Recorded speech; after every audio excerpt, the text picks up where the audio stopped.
Hello and good morning, everyone. Happy Monday. We finally got in the mail. Ghosts of Yotei has finally come to us to play. This might be my game of the year. There's a couple flaws with it that I'm, a little unsure about. There's a couple things I think that aren't the best, but I think this might be a game of the year. Like it is a pretty incredible game altogether. So I'm very happy with it so far. I'm very happy to have rented. I would have been happy honestly if I bought it. Like I would not have been upset if I had purchased this game and got to play it. So let's go get Junpei the Snatcher. We'll track him down. We'll travel up here. Mr. Platypus, good morning. It is the game is just brimming with like story and atmosphere. It is such a good game. I love there's tons of mechanics. There's lots of options for how you play. A huge open world filled with different things. We've got a standoff here, and I'll show you my absolute favorite thing about this game. Check this out. So we're gonna take this guy down. Boom. Look at this photo mode.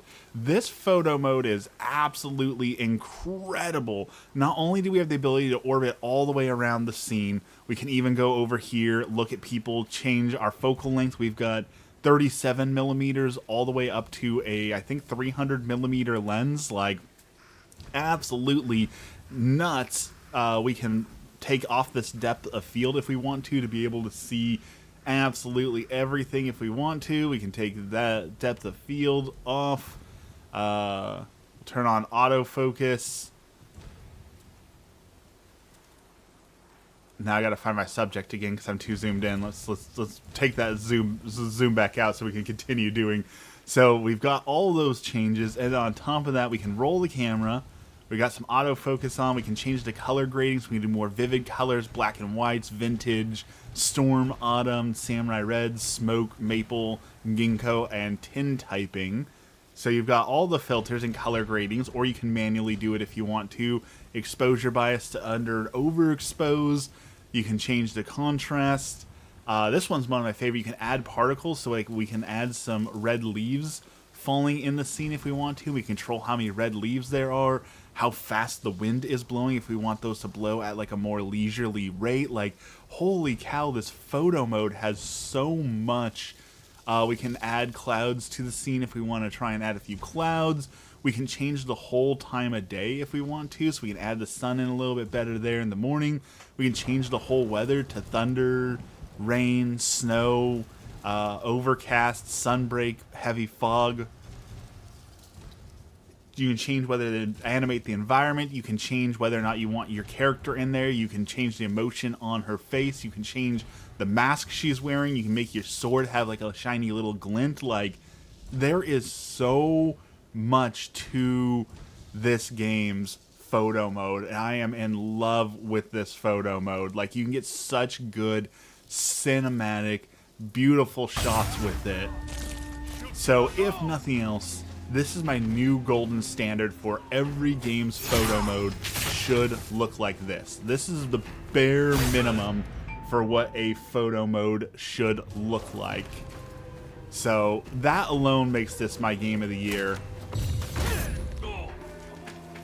Then, of course, you have the random encounters with people, and you can probably go about 30 steps before you run into something. Like, the world feels alive and brimming, absolutely brimming with just people and events and stories. And when you run on the horse, it's just so cinematic. Like, gives you that widescreen effect, and you can run through these flower fields and move a little bit faster. And like, if I want to know where I'm going, I just gently tell the wind to guide me. And it's just, everything about this game is brimming with flavor and atmosphere. The only thing I haven't gotten to do so far that I loved from the first one was write haikus. I know a lot of people hated the haiku writing, but I absolutely loved the haiku writing. So I hope at some point I get to write haikus again. But this right here might be game of the year. For real, no cap. So we're doing a bounty hunt right now, so this must be the guy that I'm trying to hunt down his bounty on. Looking for something? Are you? Junpei the Snatcher. He and his men are holed up somewhere behind this rock. Then we've caught the same scent. What do you know about him? He captures samurai and holds them for ransom. Say, have we met before? No. There is my two complaints about the game. I'll give two solid complaints I feel about the game. One, there is a lot of cutscenes. There is a lot of cutscenes, so it definitely feels like your gameplay is getting broken up every 10 seconds by cutscenes. That can be problematic at times. My other complaint, and I know this is going to be a very, very small, petty complaint, but I swear I've seen you know, before, I'm Catholic. I gotta complain about something. When you go to rest at the hot springs, they do an unnecessary butt shot of the main character. So I really wish that we didn't have the unnecessary butt shot, but aside from that, it's just such a good game. I also appreciate you can turn on Kurosawa mode where the entire thing goes black and white, and everything's a one-hit kill, so it feels like you're in like a samurai movie. I really love that. There's just so much to love about this game.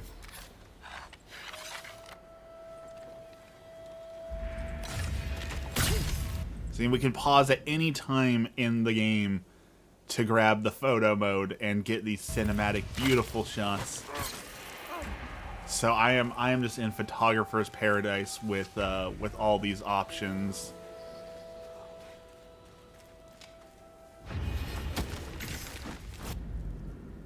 Just beautiful game. I almost wish that I had invested in a PlayStation Pro just for this game. Like, it looks so good. And granted, what you're seeing now doesn't look the absolute best because I'm streaming it from... It's streaming from my PlayStation to my PC and then streaming from the PC upwards. So, you know, it doesn't look the best because we're losing a little bit through the streaming quality, but it still looks great even for that. And I almost wish I had the extra power of the PlayStation Pro just to experience this game. That, and when we were walking through Costco, they had a new 100-inch TV at Costco, and man, was that TV beautiful. Holy cow. It looked phenomenal. And granted, I know that, like, all the TVs are lying to you when you go to the grocery stores and stuff like that, right? Like, almost all of the TVs at some point are playing some sort of program that's, like, specifically tuned to make that TV look the best. And when you actually run, like, Netflix through it, you know, it's not going to look nearly that good because it doesn't have, like, the deep colors and all those things. So certain programs are made specifically for that TV. But man, are those awesome. Like, they do such a great job with those programs trying to convince you those TVs are really pretty. You see, we've changed in combat. We've got the dual swords. We've got an Odachi. We've got our katana. Like, there's so many options for how to fight your battles. If you want to fight dual-handed, you can. If you want to use a big sword, you can. It's kind of like rock, paper, scissors. Like, there are different weapons that serve different purposes, but you can use whatever you want, like, if you really want to. Tiara, hello, good morning. How's it going?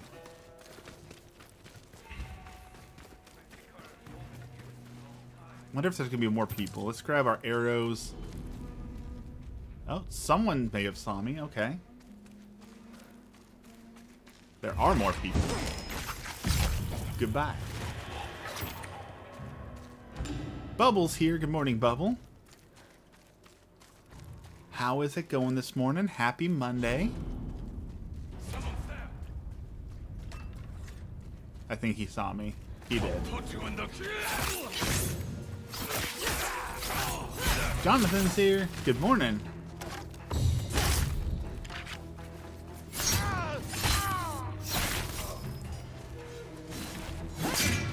Here's my big sword.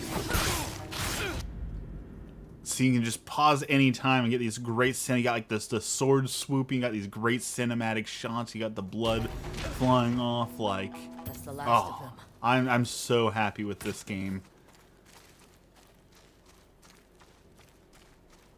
Is this the guy I've come to collect the bounty on? Yes, this is Ghosts of Yotei. It finally came in the mail. Over here! Cut me free! I'll pay you! This is not the guy that we came to get, but okay. Finally. I can't die in this hole. Come on. Hurry, before anyone else sees us. They held us for ransom. How much were you worth? Enough that they were dragging their feet. Oh, I'm loving Ghosts of Yotei. The only thing I complained about already, I said that, you know, there's an unnecessary butt shot of the main character, and there are some times where the main story gets interrupted with way too many cutscenes. I heard that there is some controversy outside of the game. Something about, like, the developers and Charlie Kirk, but I believe that that's been resolved. The people who were making those comments were discharged, so like the company handled it. I'm not sure that we should punish them for hiring people who made that mistake if they tried to take care of it, you know. Been playing Space Marines 2. I wanted to love Space Marine 2. I wanted to love it so bad, but I just could not get into it. I don't know what the reason was, but I could not get into Space Marine 2.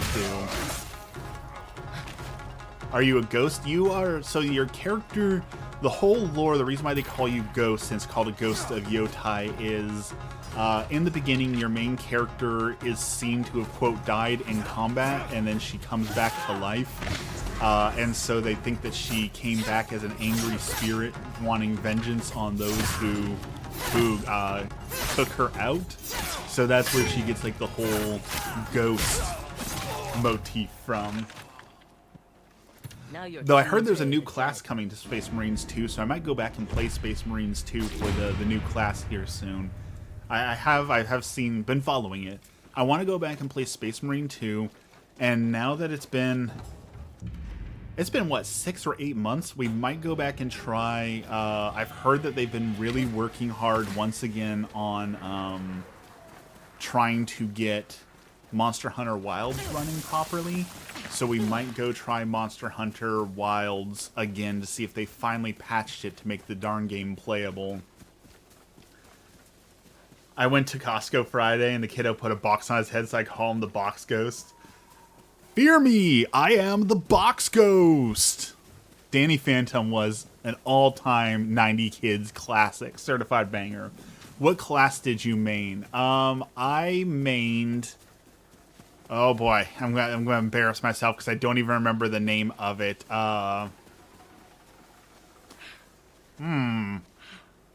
What, do you think this is a trap? We've got this guy cut up. We've got a random hole in the ground. Probably a trap, right? Like, probably a trap.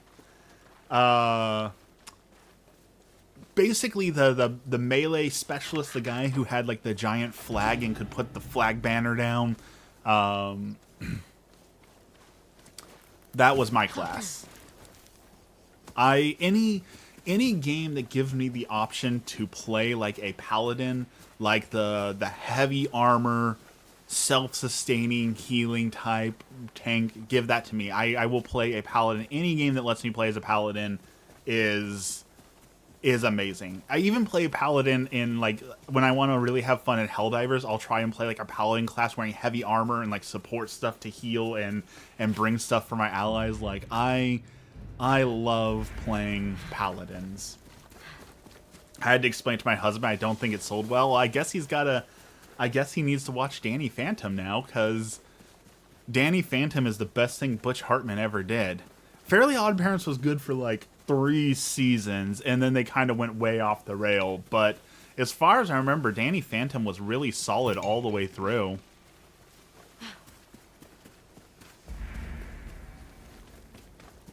Alright, we're traveling into a new place for the first time ever. We're going to go up the coastline to Tashio Ridge to fight the Kitsune. As our ancestors did before us. What brings you to the joining of the rivers? I'm looking for passage north. You smell like a wolf. Have you played, You are hunting something. what chapter does your Space Marine belong to? I Okay, am. But I have no quarrel with the Ainu. I have The 2 ferryman answers to is a that. friend.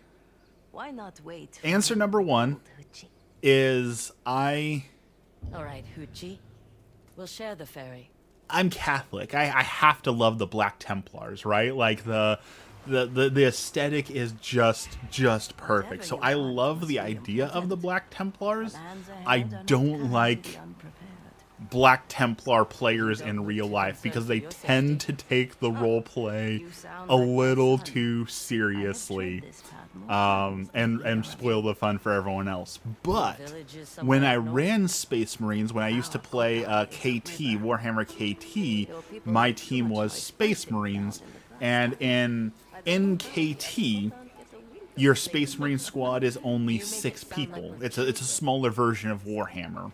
So when I played my 6-man army in Kill Team, my chapter was My Little Pony. Since there's 6 ponies in the main 6 in My Little Pony, I painted all my Marines to be ponies, and that deeply upset so many people. Like, I have never seen so many nerds rage as when I posted my Little Pony Space Marines on the Warhammer forums to show off my new army. It genuinely really upset people. I like the Space Wolves. I like the Space Wolves too, and maybe so if you couldn't tell, I'm a little brother. I have an older brother, and if you are a little brother, you learn at a very young age the right way to annoy and push people's buttons. I swear every little brother is just inherently born with the ability to push people's buttons. And Space Wolf players just triggers that little brother instinct in me, and it makes me just want to, like, oh, you like the Space Wolves? So how long have you been a furry? Like, and it just, whew, if you wanna see some Warhammer players get real mad, accuse the Space Wolf players of being a furry and watch the fireworks, because they hate that. But I mean, come on, you've got big armored Marines who put on wolf heads and wolf fur. Like, it's very clearly furry coded to me, but they do not like that. They do not like that accusation at all. That is heresy models. Yeah, see it. I also, in the Warhammer universe, there's this concept of, like, the meta-humans, the humans who've been hit by, like, the warp and abnormalities that have morphed their skin. And in the lore, it says that there's tons of planets that are undiscovered, even, of, like, humans that might be really short, or they might have been mutated in different ways. And so I just casually suggested that maybe there's a planet of all furries in the Warhammer universe. You know, all humans that have been turned into cat girls, and that really upset the Warhammer fandom as well. And then someone else came in. I was like, no, that's actually that's confirmed lore. Like, if you look it up, there is a planet of all meta-humans that are animals, and they are very despised by the Space Marines. So, like, I'm sorry, but come on, there's so much, like, okay, I'm getting ahead of myself because I'm getting flustered. There is so much Warhammer lore that is absolutely ridiculous and stupid and over the top, and that's what upsets you, is the furry stuff. Like, there's a whole book written with one of the Space Marines. I'm pretty sure that's about his poop chamber. Like, he keeps all of his glorious conquests of Dookie in a giant chamber to gloat over the other people. So, like, you're gonna be upset about being called a furry, but you're not upset about the Dookie chamber. Like, there's so much stupid stuff in the Warhammer lore, and they're trying. I know they're trying to cull some of it down, and I absolutely understand why they're trying to parse some of that down. And Warhammer's been around for what, like 30, 40 years, so, like, of course there's going to be some things in there that have been like, maybe that was a bad idea, or what were we thinking hiring that guy back in the 80s? Like, I understand it, but really, you're going to be upset by Furry Planet, but not the Dookie champion? Like, come on now. That being said, I wish we would get a good orc game. Like, they just gave us the Speed Freak Speed Demon game, which was really, really fun. And if you haven't played Space Marine Bolt Gun, which is like a boomer shooter Doom style where you play as a Space Marine, that is really good. But like, I want a like ARPG style game with orcs. Like, I want it to go just absolutely bonkers with craziness. What game is this? This is Ghosts of Yotei, the new Ghost of Yotei game that came out. It is following up on Ghost of Tsushima. It is a PlayStation exclusive and my potential candidate for Game of the Year. Like, it is that good. If you have a PlayStation 5, you need to play it. Don't make me call the Inquisition.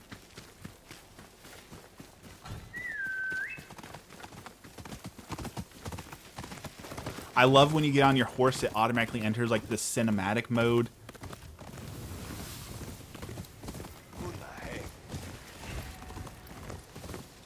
Does it have a it definitely has a chance to be Game of the Year. It stands a strong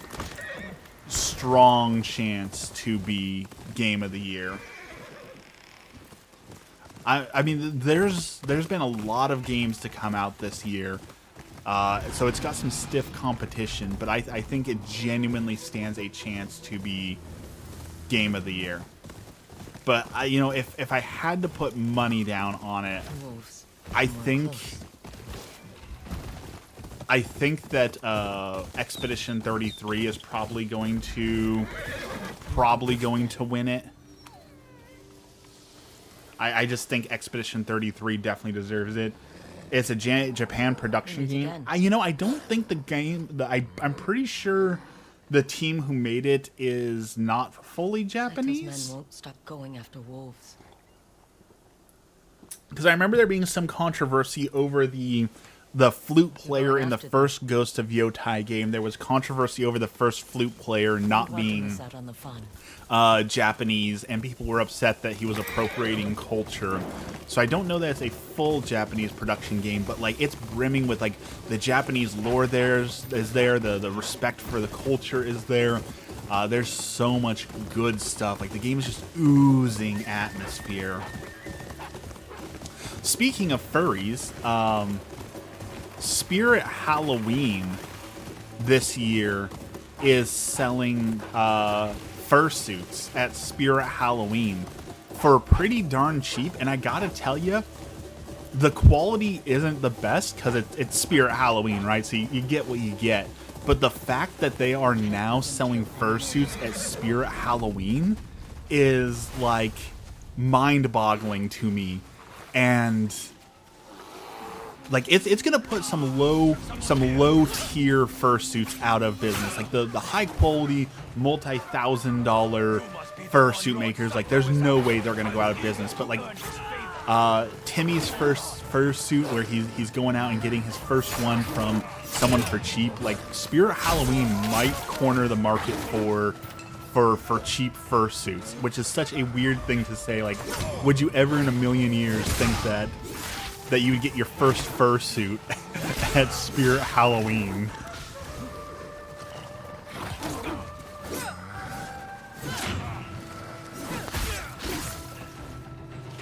All right, where'd that bear go? I'm scared of that bear. Did it? You hungry? It's just fish. So they have a fox, a bunny, and a cat. If you're interested. Also, Spirit Halloween. Like, we go to Spirit Halloween every year just to look at it, but it's so much plastic garbage and wasteful. Like, everything's low quality. We tend not to buy anything there. But this year, Jonathan, all right, enjoy the cleanup at work. Have a good day. Hopefully, we'll see you next time. Oh, I lost my train.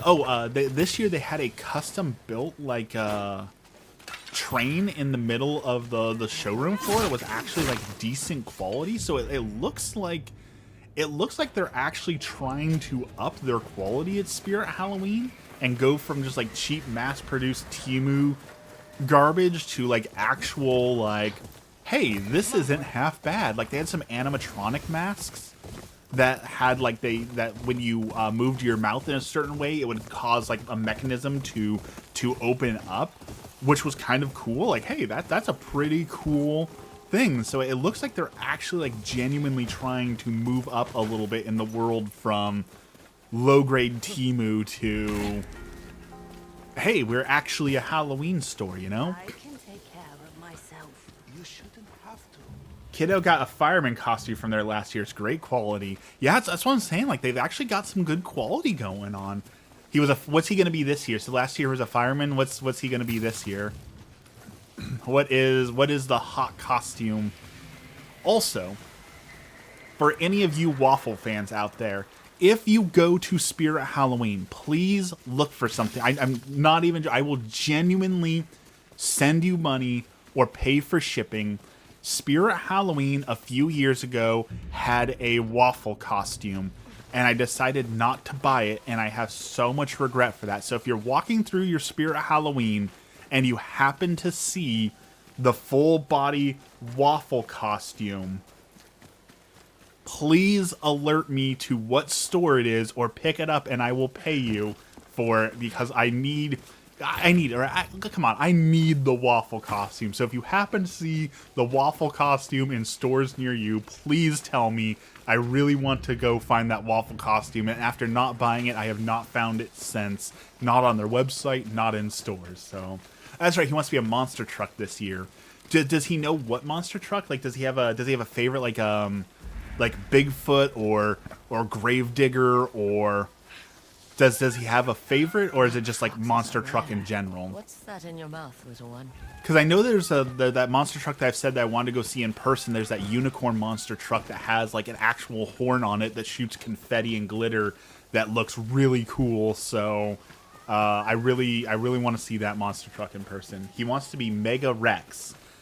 I've not heard. That must be a new generation one. I'm guessing that's going to be a dinosaur-themed monster truck. It's literally a plush truck on suspenders. I'll have to look that one up. That fox tried to kill me. Led me right to that trap.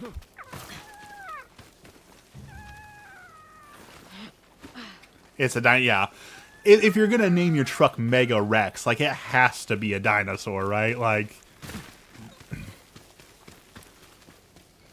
which actually, now that you bring it up, like, why weren't there more dinosaur themed? Oh, this fox hates me. What the heck, fox? I remember back in the day, the monster trucks we had were like Bigfoot. There was Gravedigger. There wasn't a whole lot of options for cool trucks back then. So why weren't there more dinosaurs or fire truck? Oh, speaking of fire trucks, we went to H Mart, which is a Korean market, Korean marketplace, and they had a Korean fire truck out for photos. And that thing was so adorable. Their little Korean fire truck was so cute. Someone is having a bad day. That one looks innocent, but he led me right to some deer traps. Those would be mine. I'll have to set them again. At least He got the dropped toy whatever he truck. was He took it to carrying. church and left it in the hall. I got him a new one because he was so sad and convinced the kid went home with it. It was still in the hall. Now he has two. Perfect. Now they can What my fight. grandmother used to say. Black foxes carry the mischievous spirit of Chironupu Kamui. Speaking of Take my church, chances. today's conversation Stay out of trouble. I wanted to have with people. This was on the Catholic forums last night, and I was pretty appalled by it. But I said, you know what? Let's put it to the people. Let's put it to a vote. So last night, this person said that they were so scandalized and grossed out by their Catholic church that they got up and left in the middle of the service. And here's what happened. They said in the middle of the service, the priest sat down and some random lady apparently got up and went to the front of the church while the priest was sitting down and took over the church and started preaching. And she was talking about how Catholics are guilty of the sex abuse scandal, how much pain and suffering they've put in the world. And basically she came up and was talking about how awful all the Catholics are. The priest continued to sit and said, we'll call the police. You're not welcome here. However, finish what you're saying. And this lady says that she's like, well, we have ushers here, so why didn't the men go and forcibly grab this woman and drag her out of the church and throw her into the street? And like, I understand the idea of you don't want people speaking bad about God, especially in a house of God. I understand wanting to stand up for your religion, but at the same time, like, that's escalating the scenario, right? This person got up there and wants to rant and shout until the police show up, whatever. Like, if you go up and start grabbing them, touching them, you risk someone grabbing a knife or a weapon, escalating into people getting hurt. Like, I understand wanting to stand up for God, but at the same time, like, is it really worth escalating the scenario when everyone can just wait 5 minutes, the police will show up, they'll do their job, and remove the problem from there? And the Catholic forum was divided. Half the people like, yes, we should grab her kicking and screaming and throw her into the streets, cast her out of the church. And other people like, she's the one who needs to be in the church the most. She wasn't hurting anyone. Like, yeah, it was an inconvenience, but we don't want to put the priest or the congregation in danger. So why not just wait for 5 minutes for the police to show up and then move on with our lives? And I could not believe how many people, like, yes, physically assault this woman because she came up in the church to speak bad about it. Ride with us. We'll pay you a generous sum now. That was actually the second top comment, Bubble. That was the second top comment was, Who just doubled her you price. never see anyone do that at a mosque. And I will agree with that, as we've talked about before, that there is definitely an acceptable line to discriminate and push against Christians, that if you did it against any other religion, they would call that Islamophobia or anti-Semitism or other things like that.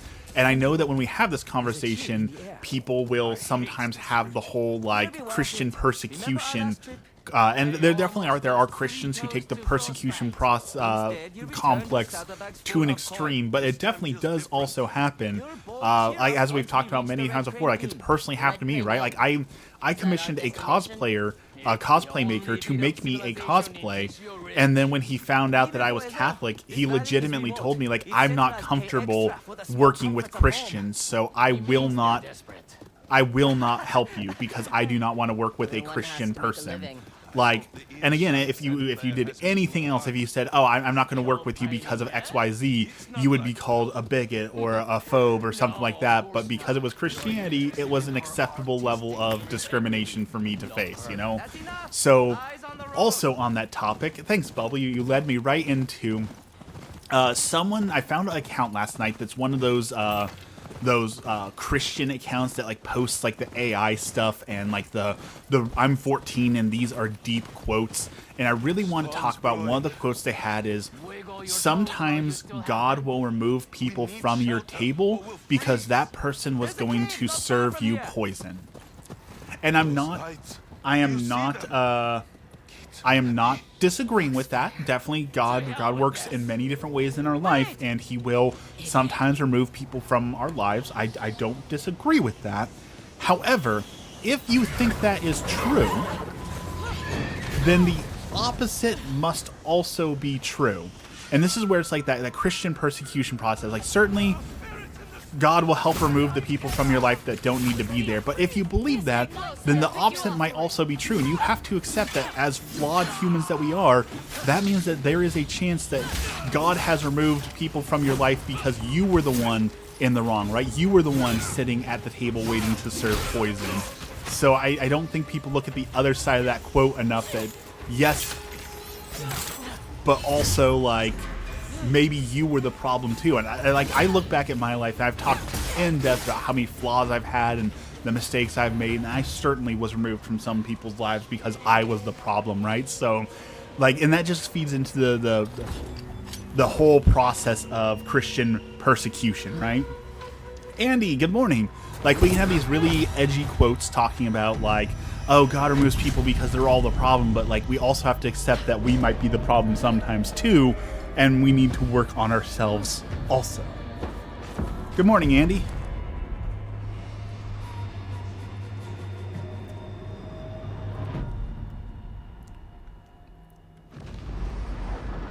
Alright, so this person that just threw the kunai at us, this is the Kitsune.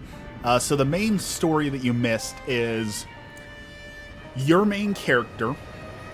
That's her mother. Her mother and father were destroyed by this lord who they abandoned for reasons. And so to make an example of them, he got together what they call the Yotei 6, these 6 masked people, and destroyed her family to make an example of her. So now she's going and hunting down each one of the people responsible for the death of her family. So this is like one of the big bosses. Kill the others.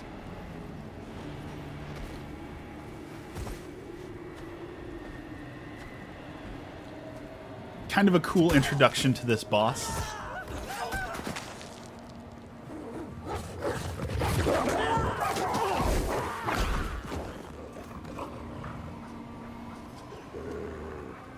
And the whole wolf motif, so you had a twin brother who was also allegedly taken away. I'm guessing that he's going to pop back up at some point, but your parents called you their little wolves, their little twin wolves, so that is why, like, the wolves are important, and you go and rescue the wolves and they come and save you.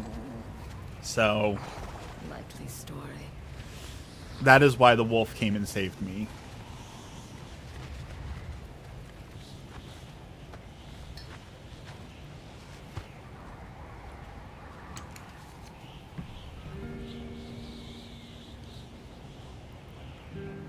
Andy's coming everyone down?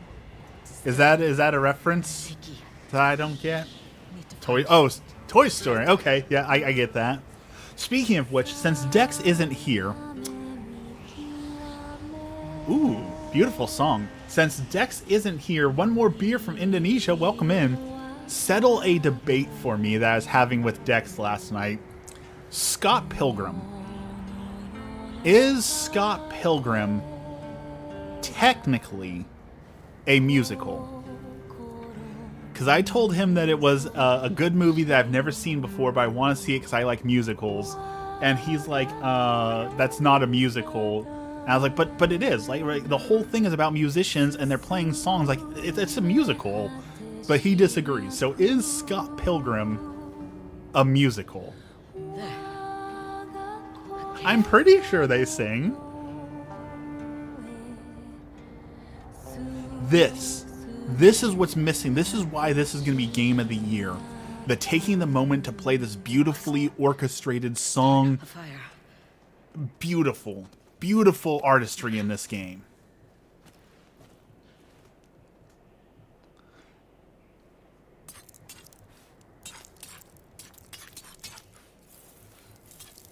We'll start a little fire here.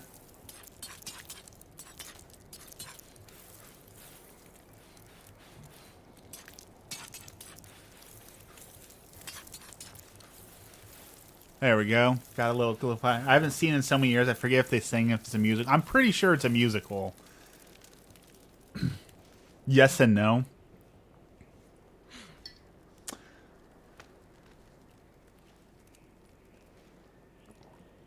That's better.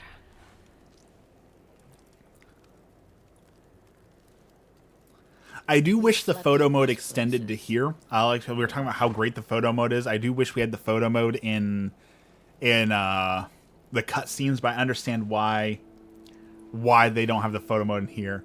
It's cool how you have to start the fire. They have all sorts of like little mini games in the game that are really great for starting the fire, cutting through the bamboo, doing all sorts of things like that. They did a great job at making it just like an interactive little thing to feel like it's better than just like press X to start a fire. Like that doesn't feel as immersive. So, and because it's on a PlayStation 5 controller, you're actually like, it's got a touchpad, so you're actually like flicking it forward like you are striking the flint and steel. Like, it's really cool. I understand why it might not be everyone's sort of thing, but it's a really cool process.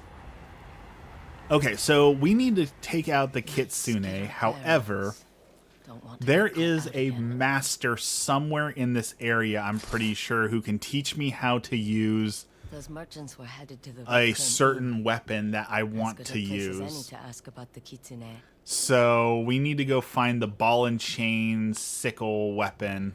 That's where I'll find Master Enomoto. He could teach me the way of That the Kusarigama. Kusarigima. That's what we need to go get.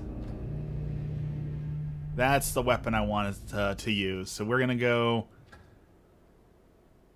We're gonna go see Owl Mountain to learn the Kitsurigama master. Come on, boy. That's it. As I butcher the Japanese language. Which I'm glad I gave up on that early, but I was one of those cringe kids who thank goodness I didn't have access to the internet and money as a kid, because if I was a kid growing up now who had access to money and could buy things on the internet and all that, I would 150% I would be the cringe kid wearing a kimono and katana walking around going, konnichiwa, senpai-san. Like, I know myself. I know I would absolutely be that cringy person. So I am glad that I did not have access to those things as a kid, because I would be such a cringe lord. Hello. Ooh, what you got here? That sash. Why do you have Lord Saito's name on your sash? That's not something you have to worry about. What are you doing here? Remembering my husband. One of many samurai cut down by Lord Saito for refusing to join him. It takes courage to stand up to a prick like Saito. Thank you. My I husband also was the tried to learn bravest man I Japanese, ever but very met. quickly learned that There language are is more very, kingdoms very like this difficult to across learn. One So for every samurai I who stuck to resisted him. Spanish. They'll all have their vengeance one day. I hope so. I want you to take my husband's sword kit. If you are what I think you are, he'd want you to have it. I won't let him down. Ooh, fancy new sword. Let's take a Take look good here. care of this. See Got that you do. some red I with hope Saito some never wolf erects one of pelts. these pillars for you. Very fancy sword. Masaru's claw. Is Masaru the name of the husband, or is that how you say bear?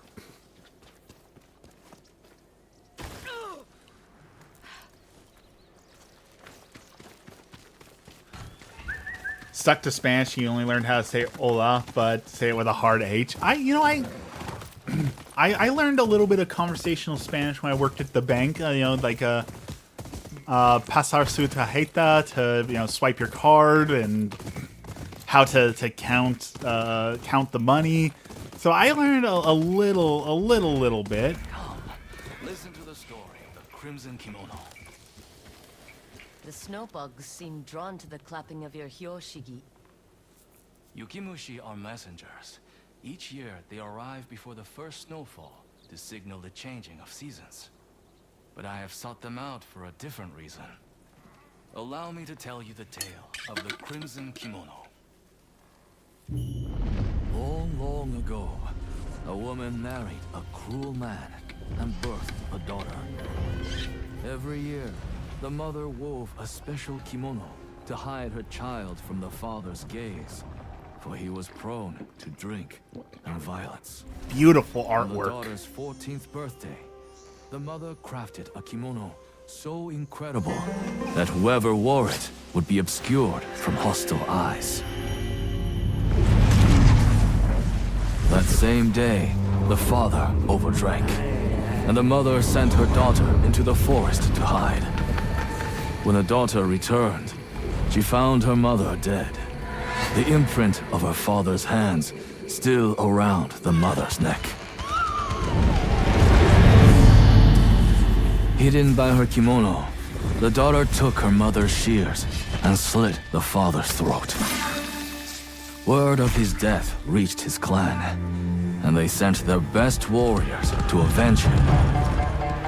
None returned. Infuriated, the clan sent more men. Weeks turned to months, then years, until the daughter's kimono was stained crimson with blood, and the father's clan was vanquished. Brutal. With her enemies gone, the daughter spent her final days living alone, crafting snow sculptures of her beloved mother, who she missed so dearly.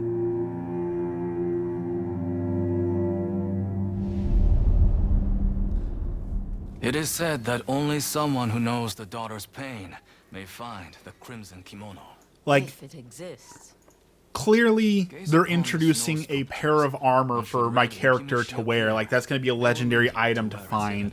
How cool of an introduction is that? Like, to build a whole story around just finding a random piece of armor, like, that is such good storytelling and such a great art for it. If you seek out the crimson kimono, the Nine Tails will not be far behind. Oh, I love this game. And I want that armor. I want that crimson kimono.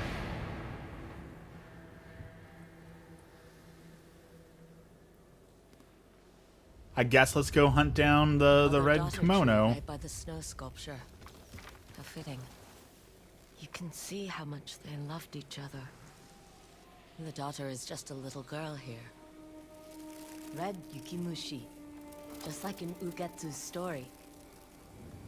Alright, so we gotta follow the fireflies, the Yukimushi. Maybe they'll lead me to the legendary armor. It can't be that easy, right? Like, if this is gonna be legendary armor that turns you invisible, I don't think I'll be able to find it just by doing one simple quest. I hope not, but also I kind of want it, so... A child's doll. Is this what you wanted to show me? A note? Hakodake The Mountains. daughter from Ugetsu's story was here, but she moved to the Hakodate Mountains. Where's that? Maybe to build another snow sculpture? Oh, I guess we're already heading that way, so why not? How convenient.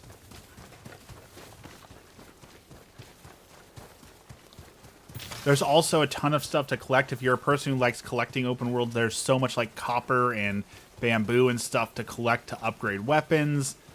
This game is just so satisfying on every front. If you're on the fence about it, it is definitely a Game of the Year contender. But also, if you're on the fence about it, let me plug for a second Gamefly. Did you know you can still rent games in 2025? And I only plug it because I believe in it. That's literally how I have this game instead of paying full price for it. I got it on a rental, and I can keep it however long I want. I have saved so much money by renting games. So if you have a console that can play discs, you can still rent games, and it is totally worth it in 2025 to still rent games because there are so many bad games coming out. A puzzle box. Do we actually get to solve the... Oh, I love puzzle boxes. Okay, so it's blocked right here. So we got to find a different way to...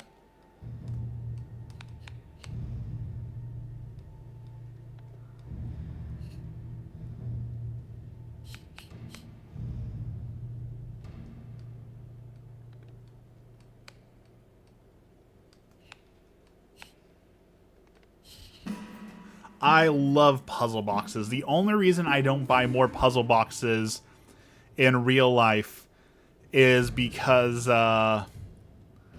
like, once you learn to solve the puzzle box, like, that's it. Like it's a one-time use, right? You solve the puzzle box, and then it just sits there and does nothing. It's like the same thing we've talked about when I talk about, like, wanting to collect comic books and trying to collect manga and all those sort of things. I don't want to accumulate clutter, and when something's only a one-time use and then it goes away, I just don't want to accumulate that clutter. Like, if I had I hate saying this because it sounds so sad, but it's absolutely true. If I had friends in real life, you know, I would share my puzzle box collection with them, and then it wouldn't be so useless because I would have people to show the puzzle boxes to and talk about with. But as it stands, I don't have anyone to share the puzzle boxes with, really, so it would just sit there and be clutter, and I don't want clutter. Definitely got to look into that. It is so worth looking into. I want to say it's $25.95 a month, and you can rent 2 games at once, and that's what I do. Because what I'll do is I'll rent 2 games, and then I'll play 1 game, and then when I'm done with that game, I'll send it back in the mail, and then I'll start playing the second game, and by the time I finish the second game, the next game will have come from GameFly, and then I never run out of games. I always have new games to play. Like right now, sitting in my backlog, I have Bravely Default on Switch. So once I'm done with Ghosts of Yotei, I'm going to play Bravely Default 2 while I wait for the next game to come. And then I always have new games to play, and that is so worth it to me. That is so worth $25, especially since Game Pass is going up in price, especially if you want to play the new Call of Duty. Apparently it's $30 a month to play the new Call of Duty if you don't want to buy it, so yeah, GameFly. Let's see if I can memorize this. No, I missed one.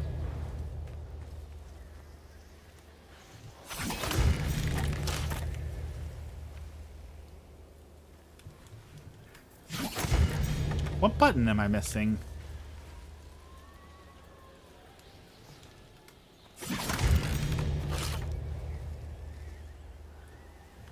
L1, square, triangle, circle, triangle, square. Yeah, I'm hitting the right buttons in the right order. That time I didn't.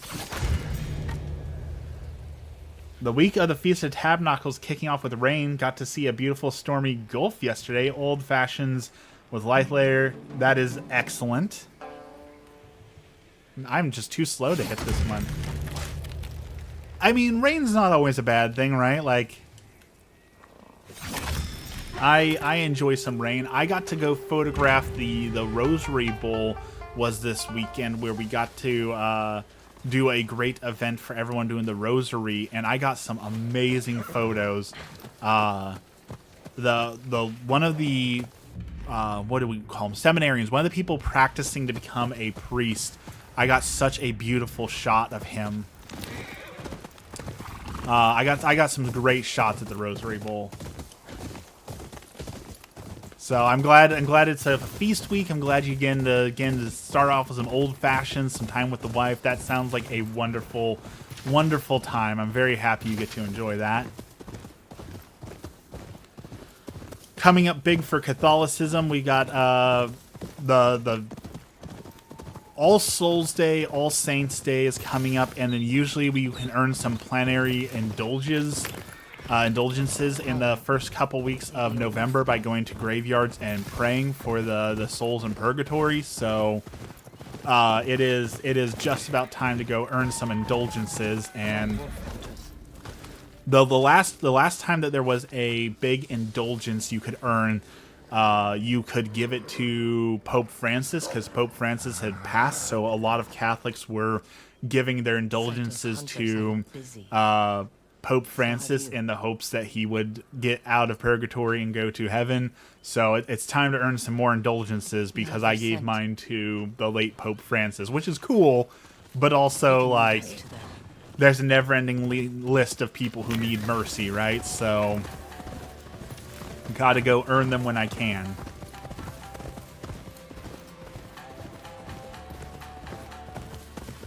Let's go free some wolves. This is the first open story game or open world game in a long time where I've just gotten lost in the... Like, I'm trying to do one quest and I keep running across all these side quests, and I'm just so happy to go do these side quests because they're so fun to do. That's just like, take me wherever we're going. I don't mind getting off track here and having to go do other random things. That wolf to die in the cold.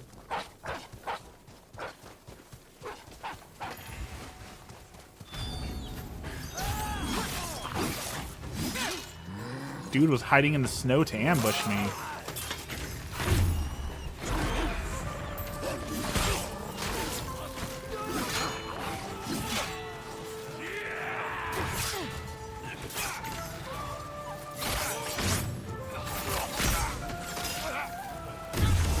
Oh, he blinded me. I just got flashbanged by the game. That's pretty cool. But also blinding on an HDR screen. It's going to hurt.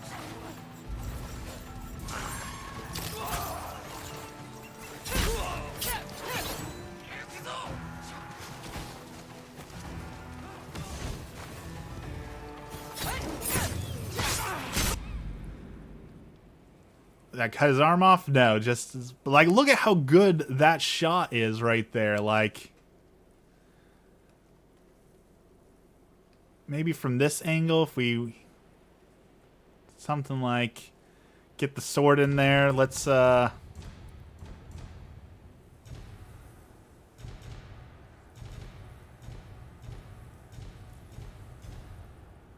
like that. Color grading. Turn down the bias just a little bit more contrast with the snow, and let's change the sun's reflection just a little bit right there so we get the shadows holding the sword too. And then Atsu, we're going to remove the mask. We're going to up that sword glint just a little bit, make it striking. Perfect.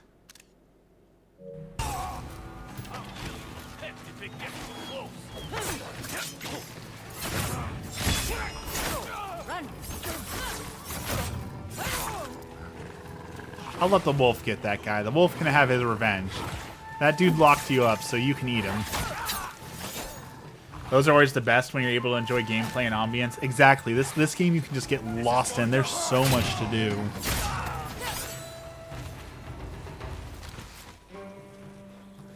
There's so much to enjoy with this game. I saved some salmon for you. You need your strength. Saito's men don't go down easy.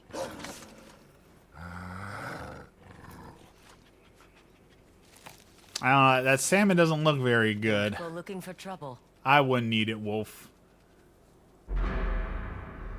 Alright, we can unlock the wolf assassination. Or the ferocity.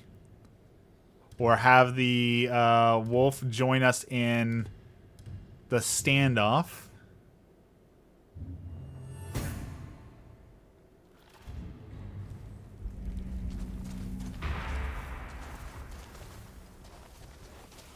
All right, where are we now? We kind of got off track, kind of got a little lost here. So yeah, we got a little off course here. That's okay. We'll go back.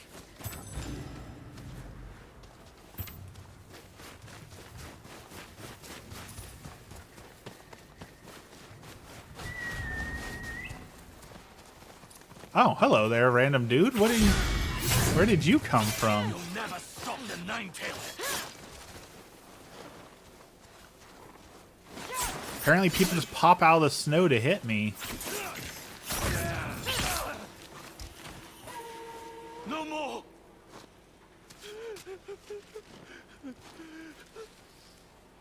Then start talking.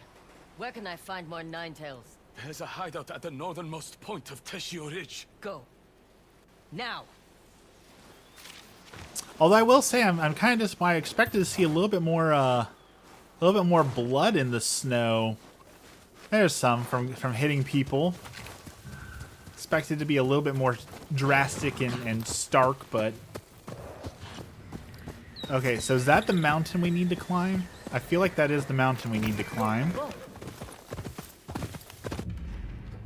Yeah. Okay. So let's climb a mountain.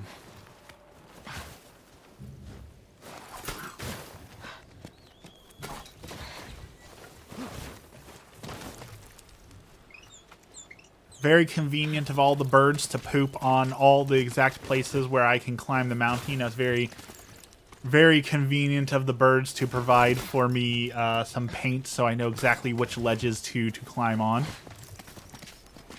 Thank you, birds, for that.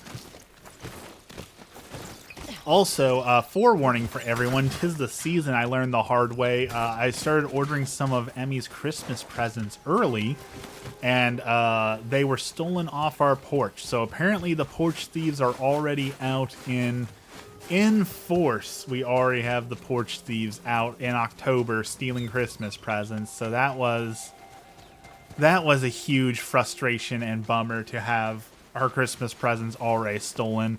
It serves me right for trying to be ahead of the game and get Christmas presents early. So if you're ordering things already, watch your packages, because I don't know. Apparently, our state is just a war zone because, you know, we just had the California National Guard deployed to our state. So maybe it's just Oregon. Hate when things get stolen. It doesn't happen that much, and usually I try and do. It wasn't. I was from Hot Topic, so it wasn't Amazon. So no replacement from Amazon, unfortunately. You know, usually it's one of those things where it's like, well, maybe they need it more than I do, so whatever they're stealing, it's whatever. But you know, this is Christmas presents, man. You know, they don't have a use for the Invader Zim gear that I got for Emmy. Okay, are these the fireflies that we're looking for? This doesn't look like fireflies. This looks like soot monsters from what is that one show? Studio Ghibli. So maybe we're in the wrong area?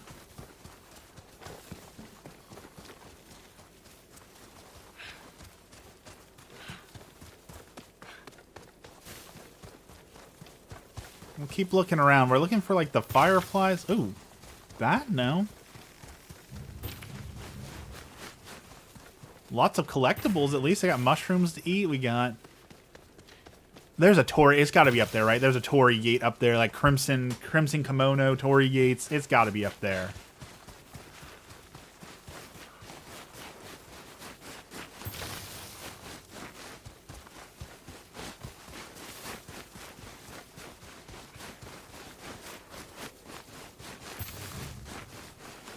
This has to be correct. I did see it was insured, so when I went to file an insurance claim against it, it said that I had to wait 6 days for it to show up, and if it doesn't show up after 6 days, then I can file an insurance claim. See many monks this far. So I will be filing an dangerous to insurance travel claim alone. against it here soon, I've but trained on mountain trails my entire life. I can handle a few stray bandits, don't you worry. This looks like a shrine path. People who come to Ezo often find themselves lost, seeking guidance. So they build shrines and look to nature to remind them of their place in the world. My mother used to say the spirits would grant you their blessings, if you kept them company. Nature and its spirits remain untouched by the greed of the South. At least for now. Stay safe, stranger. yeah, I need to do signature required. You are absolutely right about that. I need to be better about that, or get like a PO box.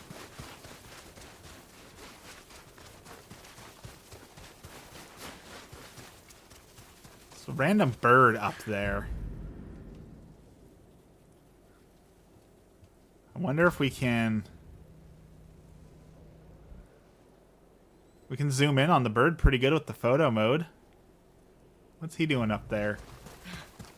Alright, so maybe we got off the path of the red kimono. Maybe this is not. Maybe this is something different. But I guess we'll get this since we're here. Again, like I said, it's one of those games where I just, okay, I'm trying to do one thing and I just keep getting lost in all the other things to do. Don't die. I'll just casually fall off the side of the mountain, you know, just casually.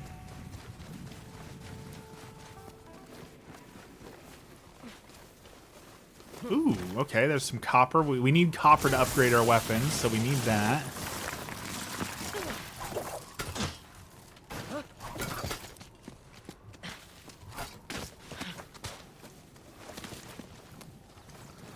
Someday, I will not be able to do this. What she is doing now, I will never be able to do. But one of the things I definitely want to learn to do, since I've been overweight all of my life and I've been losing the weight, one of the things I've always wanted to be able to do is a pull-up. I'm one of those people who can never do a pull-up. So once I've lost a little bit more weight, that is going to be the next goal, is getting to a point where I can pull myself up. Which is a very very useful skill, I believe, to have.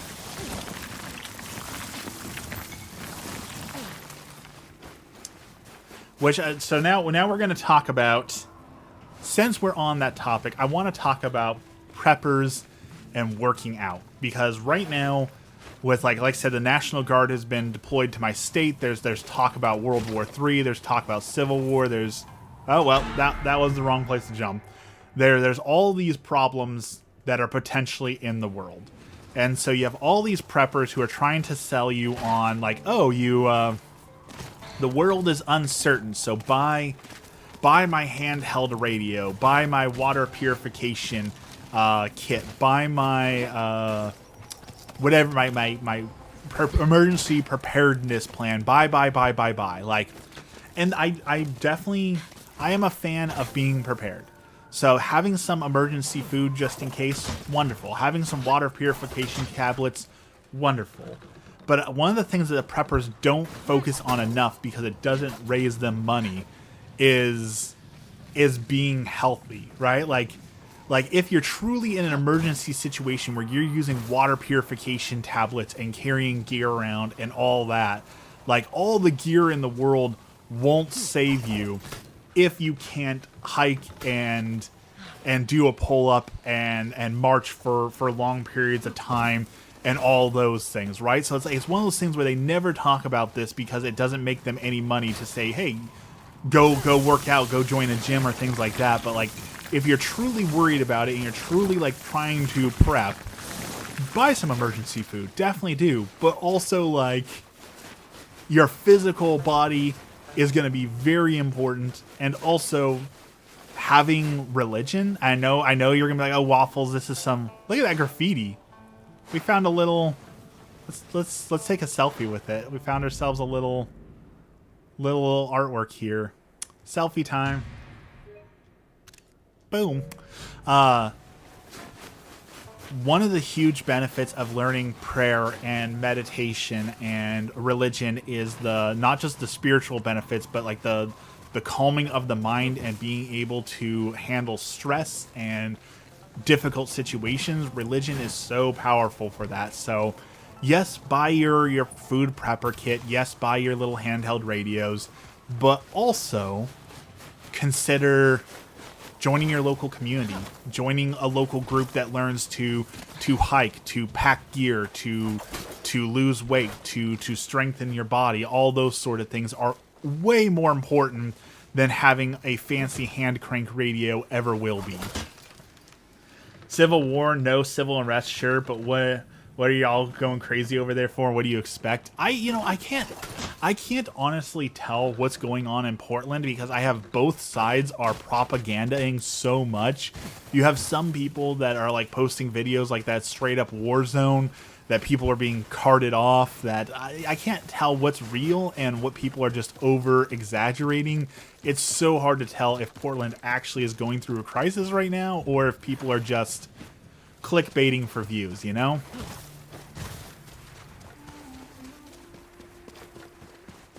And I hate that. I hate that there's so much clickbait and so much AI in the world that it's hard to tell what is actual news and what people are just doing for attention.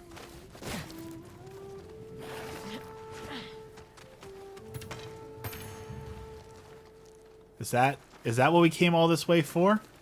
Is that it? We got a piece of birchwood. That was our big prize for climbing the mountain. There are people being carted off and other people are being violent and assaulted. I've seen the people getting carting off. Like, they legit like have like the Costco flatbed carts you would use when you get a big haul of groceries at Costco. I've seen people like being carted away on those.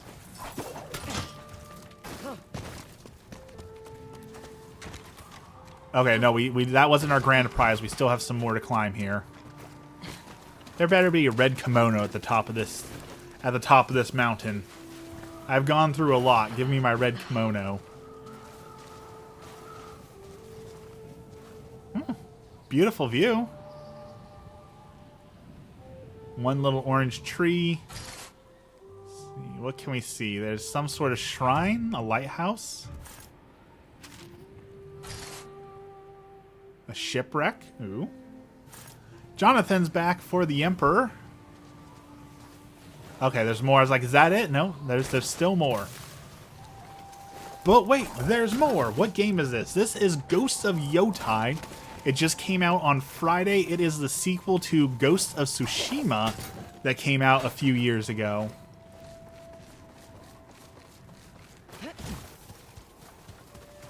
And it is better than the first one. So if you liked Ghosts of Tsushima, you will like Ghosts of Yotei.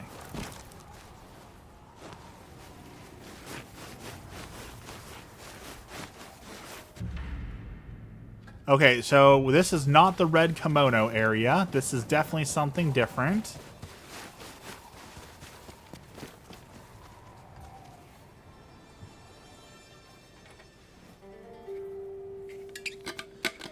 It is such a good game.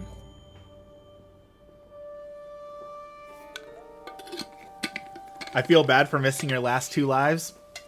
You don't have to feel bad. There will always be more waffles. And of course, you can always watch it on YouTube if you really want to watch the live, but I understand why you wouldn't want to watch it live, or why you wouldn't want to watch a live stream not live later. I definitely understand why that's not as fun. So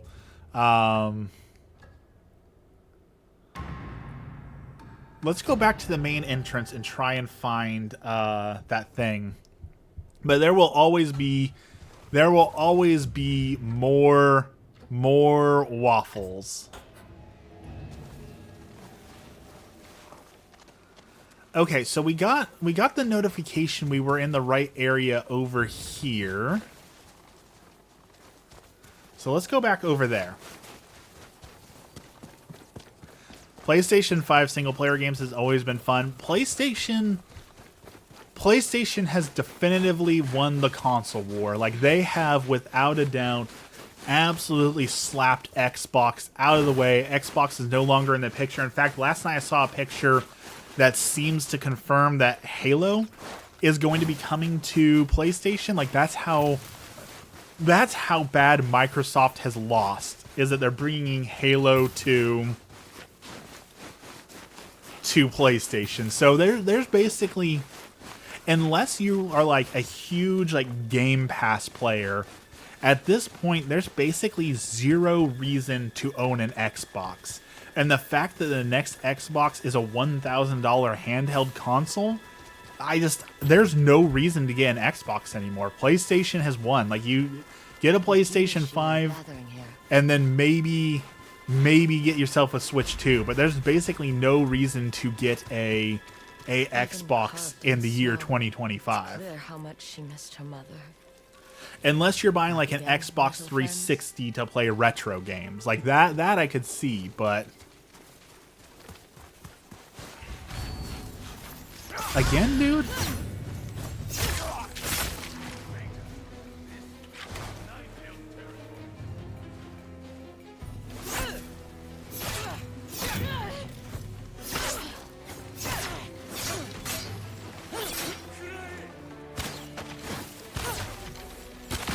Okay, you hit me with an arrow, so now you have to pay. Consequences.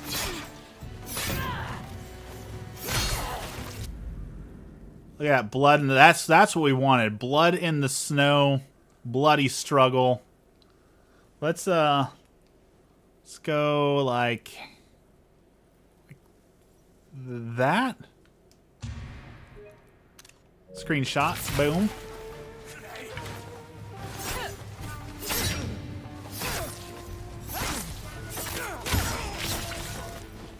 Alright, now y'all, you made me miss my fireflies. Where did the fireflies go? Oh, there's still one more alive.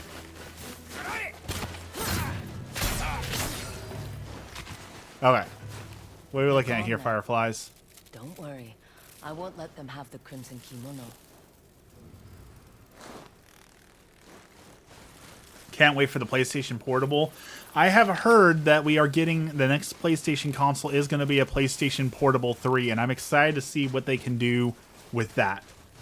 Yes, this is Ghost of Yotei. Ghost of Yotei. This is the new one.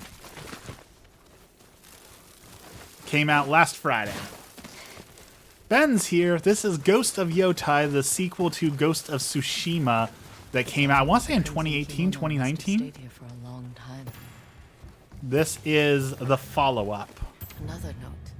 The Sakura Woods north of the Teishio The River. daughter stayed here for a long time before going back home. All right. Let's go over there. Let's go hunt down the red kimono. We've got 20 minutes left before I have to go to work, so let's see if that's enough time to find a pretty red kimono that allegedly will make us invisible. Allegedly. Find me, boy. If I can stop getting distracted by side quests, we might actually finish this one, but we gotta stop getting distracted by side quests. Time to speedrun, you know? Speaking of speedruns, you know what I've been kind of feeling like going back and playing and trying a speed? I don't speedrun often, but there are a few things like I hold the world record. This is legitimate. According to speedruns.com, I hold the world record for certain races in World of Warcraft. So I don't speedrun a whole lot, but when I do, I have the speedrun for World of Warcraft. I've been thinking about going back and trying a speedrun of a game that we haven't talked about in like 5 years. Like, it came out, everyone talked about it on TikTok, and then it just immediately died. No one talked about it again. And I'm talking about Choo Choo Charles. We haven't played or talked about Choo Choo Charles in so long. I feel like maybe it's time to go back and do a speed run of Choo Choo Charles. The game where you're running from the giant spider train that haunts the tracks. Do y'all remember when that was popular? Ooh. Secret tunnel. Secret tunnel. I'm a world record holder in 3 categories in The Sims 3. I didn't know there was world records for this. What those people doing is it's. I know one of the competitions in The Sims is like a messed up speed run of eugenics, where you make the ugliest sim possible and you're trying to breed the ugly out of them. So you speed run dating the pretty people in The Sims as fast as you can to make your child look normal. I know that's a pretty messed up thing that Sims players do. Yes, you John Cena'd me every time Choo Choo Charles showed up. I clicked the wrong button. I did it again.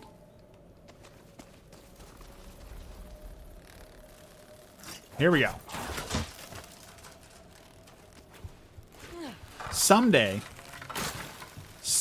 I am going to watch Avatar: The Last Airbender, and I am going to record the footage of Avatar: The Last Airbender, and we are going to talk in depth about Avatar: The Last Airbender, because there is so many like little secrets, brilliant things in animation. There's so much to talk about when it comes to Avatar: The Last Airbender. Someday I wish to do that and talk in depth about Avatar: The Last Airbender, because that is one of the greatest series of all time. With memories and death. The cabbage. Bloody shears. Still left here after all. Oh, these we're years. getting closer. We found the bloody shears. There's some silk. Wolves are nearby. There's some wolves. Sketches of Teishio Ridge. Some maps. A ladder. It's another note. There's one last snow sculpture. Maybe it'll lead me to the Crimson Kimono. Okay, so she built it in the stream outside of her house.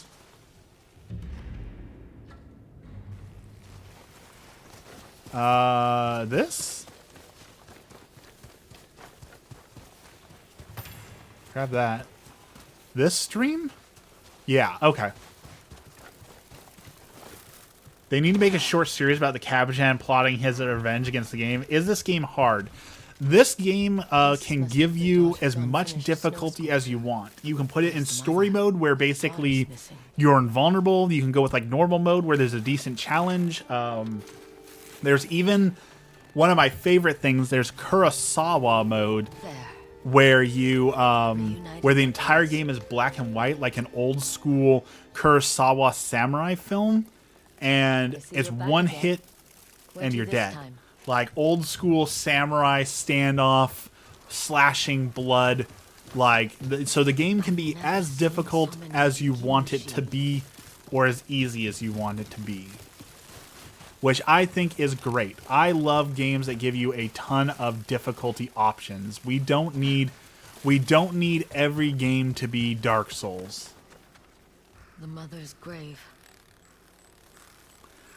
Are we going to defile this grave to get this red kimono? I think the answer is yes. Yes, we are.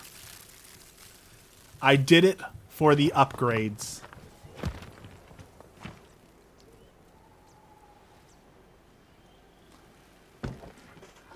It's worth it for the drip. Just a little bit of grave robbing as a treat.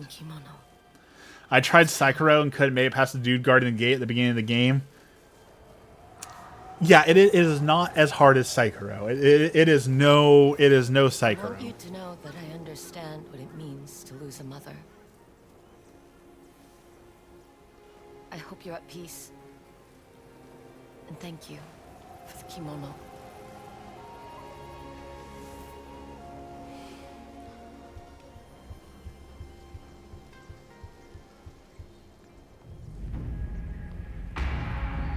The legendary Crimson Kimono comes with blood and all.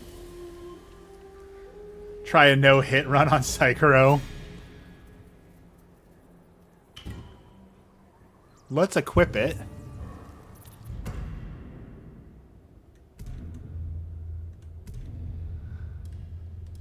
Oh, also we got this new mask.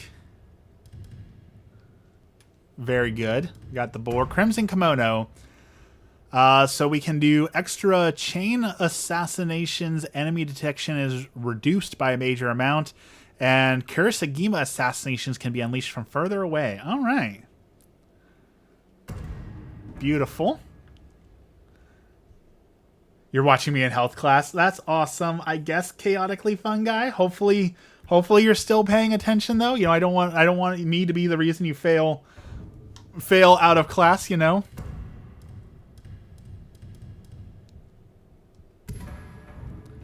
All right, to honor the mother who gave us this beautiful kimono, we will play our mother's song.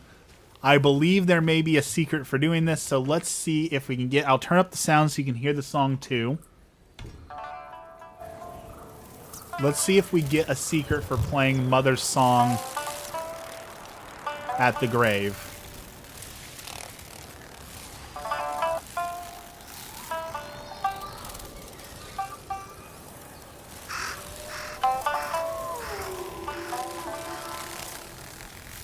I'd be happy to say the reason I fail health class. No. School is more important than waffles. Every time. Every time.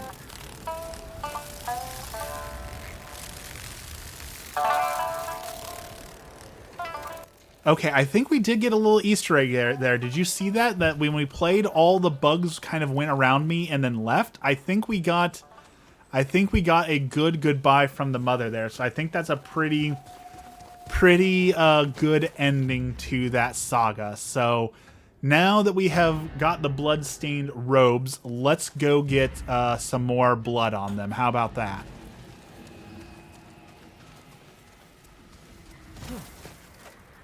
All right, see you next time, Chaotic. Should I play Uncle Iroh's song?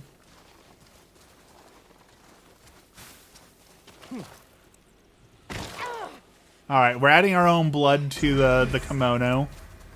We're powering it up with a little bit of extra blood, you know.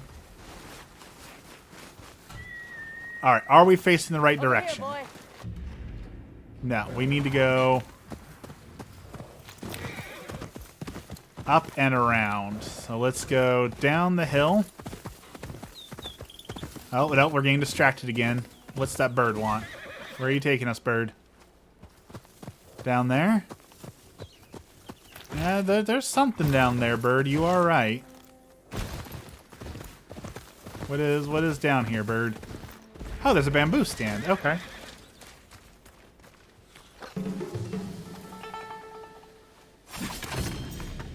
Three bamboo. 5 bamboo. Now 7.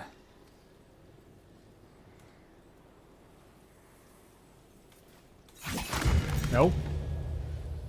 I wonder at what point in history horses were introduced in Japan. We do not have to wonder. We have technology. Okay, Google. When were horses first introduced in Japan? Weary traveler, I can read your future. Your sword. Your sword. Domesticated will horses tell were first if you introduced can in Japan spare from the someone Asian continent and in unsheath 4th your century sword. I can read what your CE. future holds. I've never met a Kenso practicer before. Divination by way of All right, the Jonathan, have a great day. We'll see you next time on Wednesday. Thanks for hanging out with us. Have a good rest of the day. We're almost at the end of the stream anyways, so we're almost I there. have somewhere else to be. Of course. But maybe you will change your mind. We are not going to accept her future reading. Ooh, look at that. We got some like Northern Lights going on here.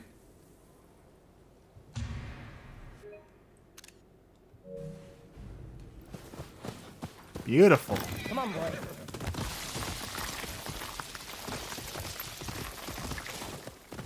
A lot earlier than you expected. Ooh. This guy looks like trouble. Okay. We've got a random guy who appears to be bound by ropes, and there's 4 suspicious lumps here. How much you want to bet that this is a trap? Oh, I'm so shocked.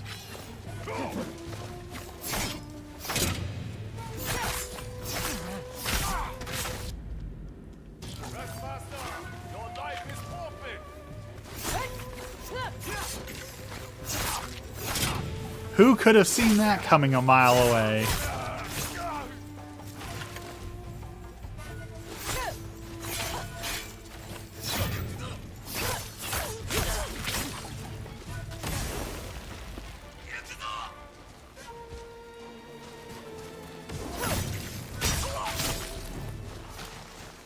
Thank you.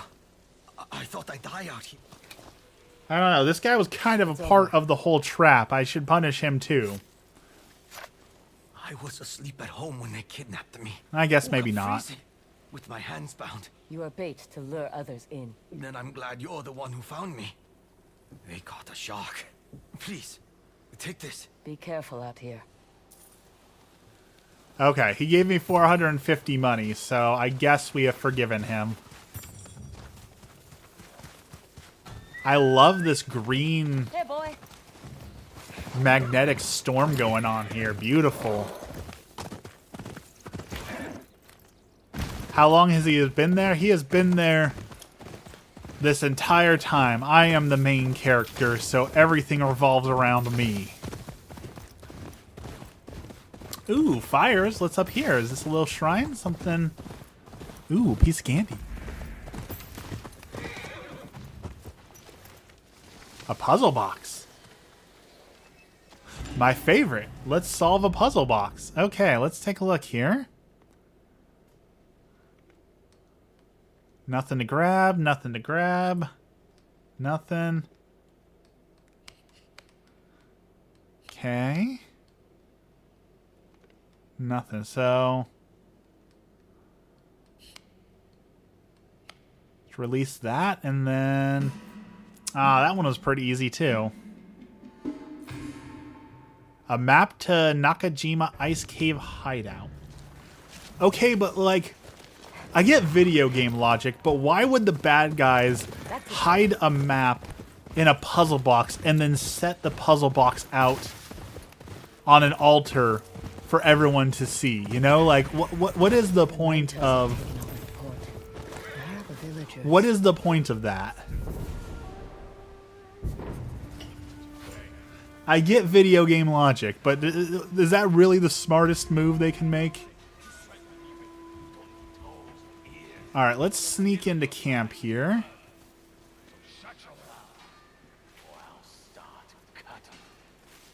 You think we should take turns on watch tonight? Okay, I want to take that guy out, but I feel like there's a beautiful picture right here, so we're gonna risk getting seen for a second. For the picture here.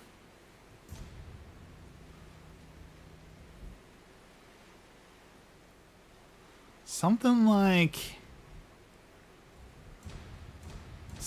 that. I don't know, maybe I'm wrong. I think that could be a good picture right there. I need to get closer, but I need to take some of these guys out first, so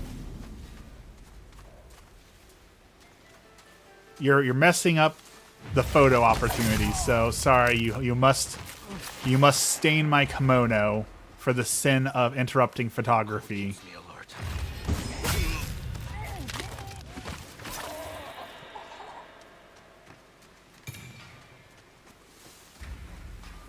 Okay, that guy looks like the big bad guy.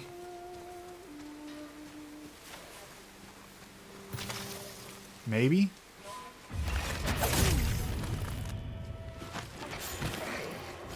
Oh, he saw me.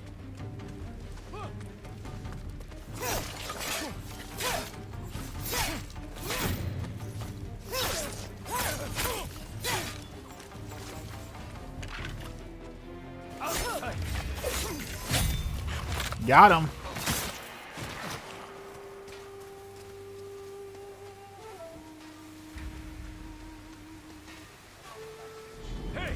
That guy just turned around at the perfect time. How convenient. For me.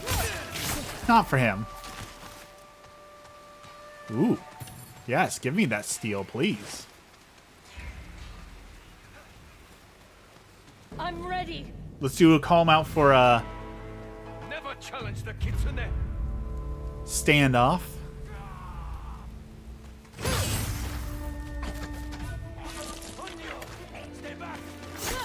And then we're going to show you a cool new feature. The Onryo's Howl.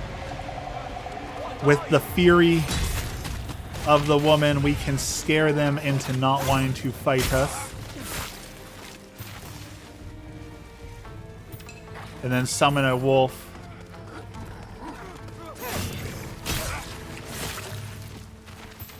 Very cool. Alright, is that everyone? That's not everyone. A weaponsmith. Need to get him out of here. Good riddance. Bring me, please. And you're free. Not to sound ungrateful, but who are you? We can talk later. Need to get you out of here. The prisoner's escaping. Oh, Can you they fight? see me. I can kill him. He's not Yotei.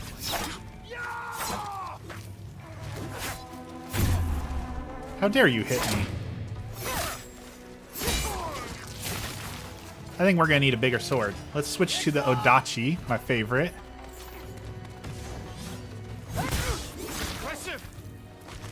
Cleave these people in twain with one good strike. This is going to hurt.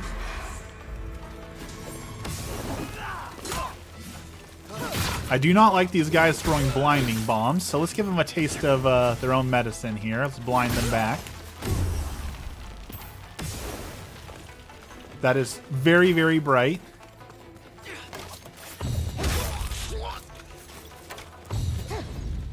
That's the last of them. All right, we saved the city. We did it, Patrick. We saved the town. And my forge. And the Nine Tails didn't come here for the damn fish. They wanted you to make them weapons. Kusarigama. When I refused, they began killing my neighbors. I used to sing some nosy. Went all the way to the Red Crane Inn for some peace and quiet. Now, I would do anything to hear their chatter. Sometimes we don't know what we have until we lose it. I also love in the cutscenes, you can see your character still like covered in blood from the fights. Like, it's such a good detail to have like the blood and mud still there. I absolutely love it. He can teach you the secrets of wielding the Kusarigama. I do want to learn the Kusarigama.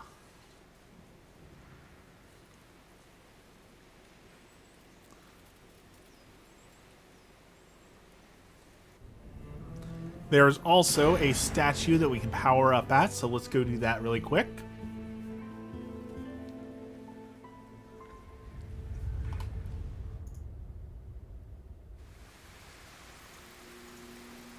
Ooh, and a puzzle box.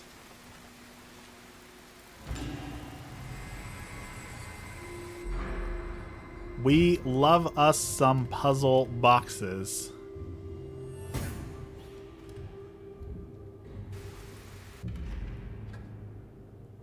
Let's see. Inventory. Puzzle boxes.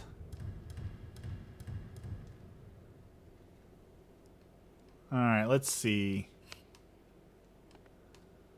Okay, that didn't solve it. Okay, this one's getting a little harder.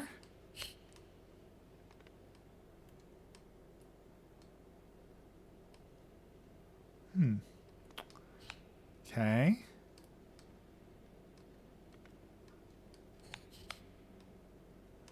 So there must be one more moving piece. There we go. Two more move. Okay, so we got that moved. So maybe there's a false side here.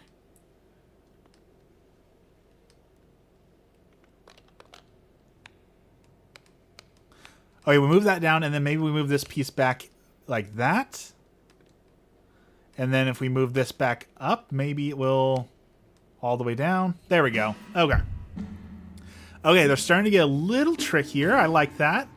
I want some really hard... I want the room level puzzle boxes. Give me some really hard puzzles. Pro gamer moves. Unfortunately, it took us so long to take out all the guys here. We lost our shot on this place, but without the green there, we do have some good moonlight over here as well, so...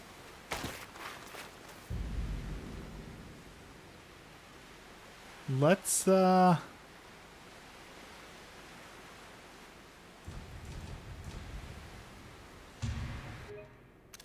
grab that, but then let's also focus in a little bit. Actually, I see a leading line here. If we come over here...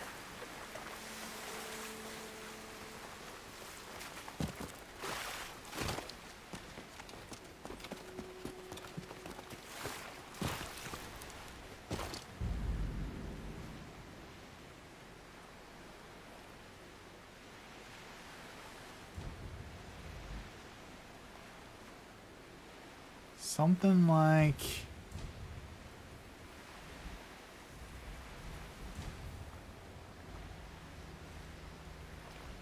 Bloody Tooth, hello, welcome.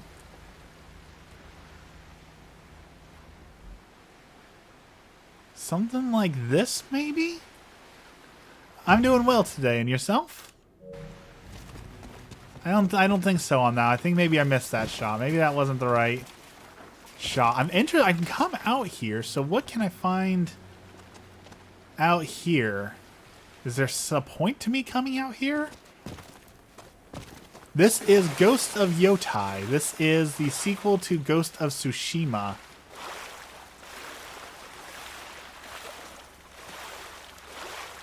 Can we swim out to this rock? Like, is it going to let us swim all the... Like, I'm going to run out of stamina here in a second, so I guess not.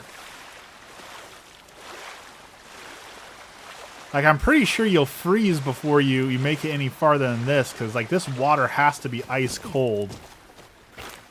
Maybe I can swim out there? I don't know. The gamer sense is tingling, right? The gamer sense says, why would they put a rock right there? You know, that I can swim out there. So I feel like there's something at that rock. Maybe I'm wrong, but I feel like they want me to swim out to this rock. So let's go check it out. You've seen advertisements for the game. It is a great game. I highly recommend it. I feel like there's a secret at this rock. You know, it's like you see a waterfall, and you're like, there's got to be something behind that waterfall, right? Like, our stamina's just barely holding up.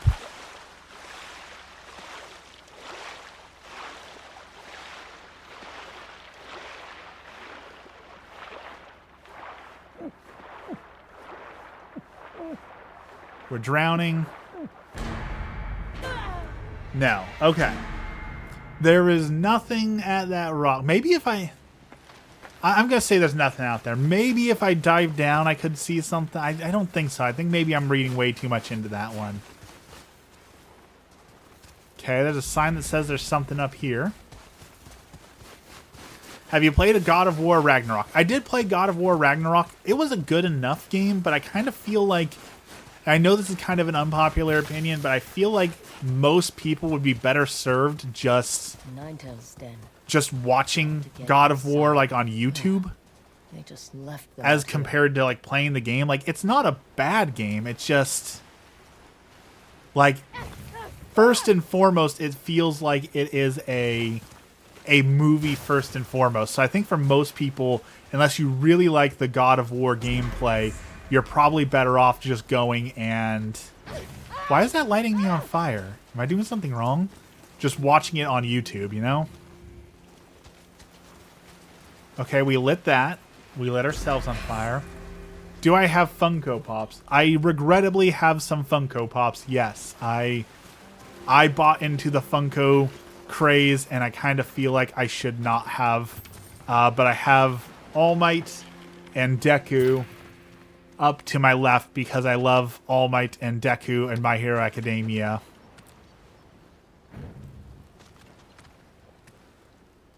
Okay, we lit that.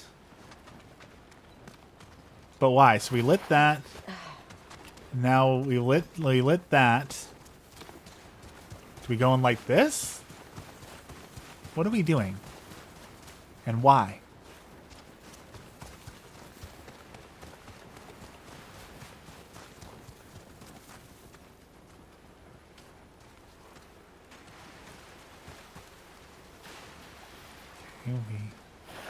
We lit that.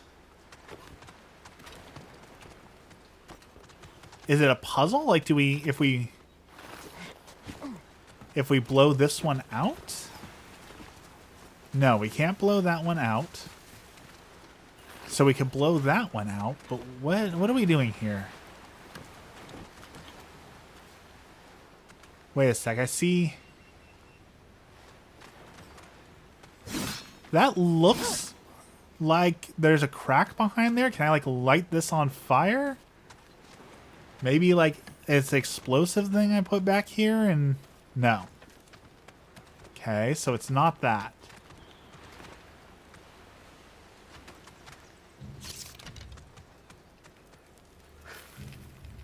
We can blow that out and we can light it, but why? That's got an M on it. Maybe there's more shrines? Okay, wait, I see there's a blue symbol up here.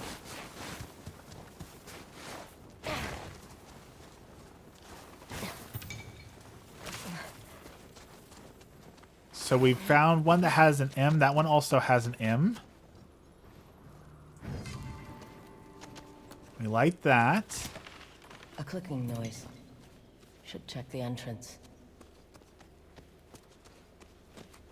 Was that it? Was that the puzzle? Did we solve?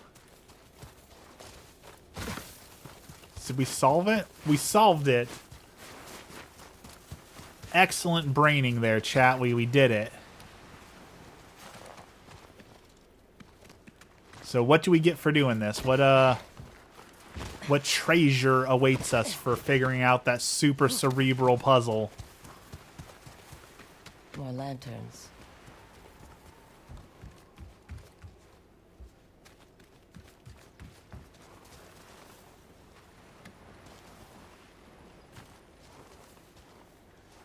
You get nothing.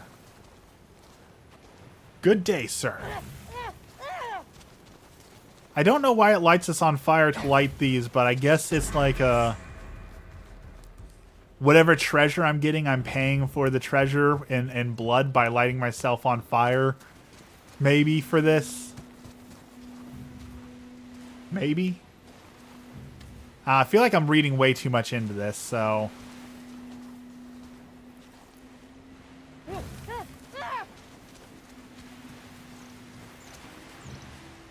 Stop lighting yourself on fire. Stop putting the fire down on the ground and light the darn thing. There we go. Okay. I'm getting the hang of this. And somehow lighting those fires made it fire a rope dart over here? Like, I don't want to question the game logic, but the Real Dio, good morning. How's it going? Welcome, welcome.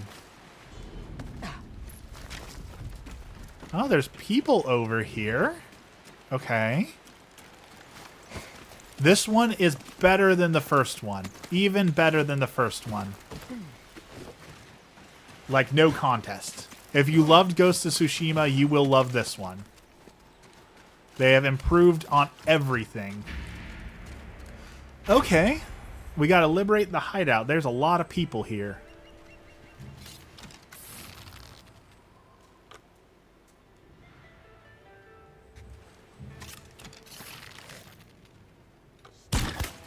Oh, well, that didn't work.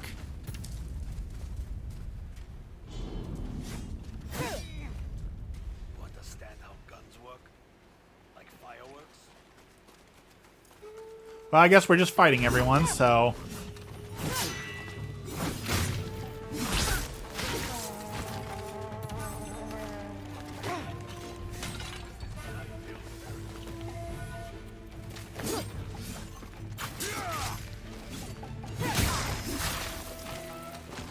I am an Odachi master, and you will respect my authority.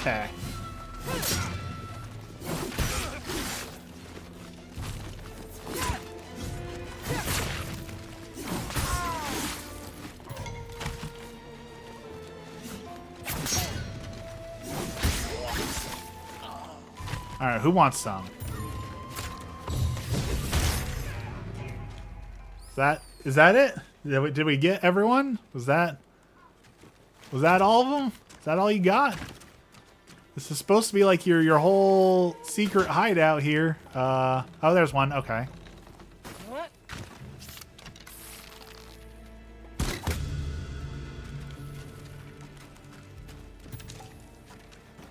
Okay, apparently these guys over here didn't hear the horn being blown 10 feet away, so that's convenient for me.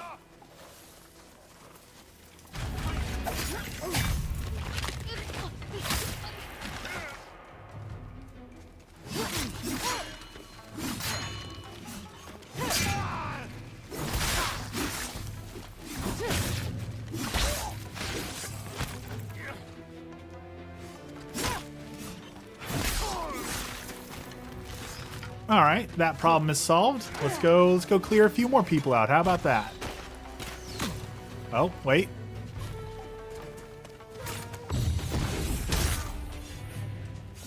Beautiful. How to get across. How to get across, indeed. They heard it, they just don't get paid enough for it. I mean, in fairness, there is rumors about an unkillable woman coming back from the dead who haunts the land, taking revenge on everyone, and leaving a trail of bodies in her wake. So I definitely agree with that maybe that is just like, hey, that ghost is attacking us. Like, okay, well, I don't get paid enough to fight ghosts, so... no thank you. Like, that does seem like a reasonable response from the people. Just maybe. Okay, I think I see it here. There's another one of these things to light. So maybe if we light this shrine, it will fire a rope dart for us? Yeah, okay. Here we go. Let's go clear the rest of these guys out. Totally fair. I mean, I can't admit these guys are getting paid basically in, like, they're not even getting paid money. They're getting paid in, hey, if you do our bidding, we might feed you. Like, they're not even getting paid enough for this, so...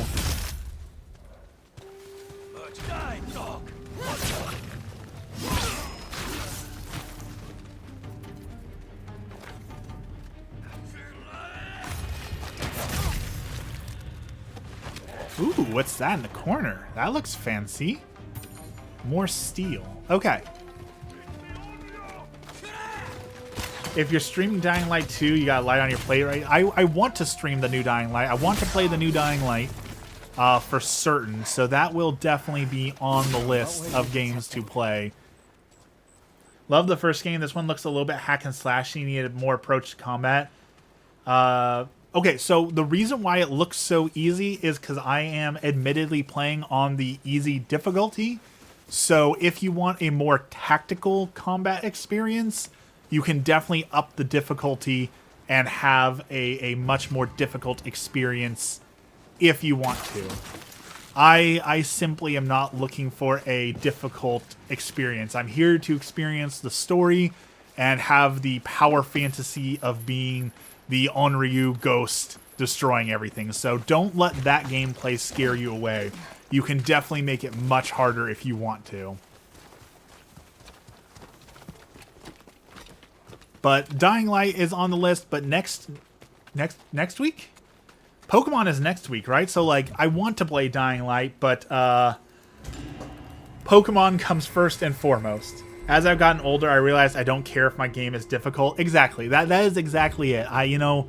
Definitely when I was way younger and had the time and nothing but time, sure, I would play the harder games and enjoy the difficulty. But nowadays, where I might only get to play a game for an hour in a day, we want to experience the story. So easy mode it is.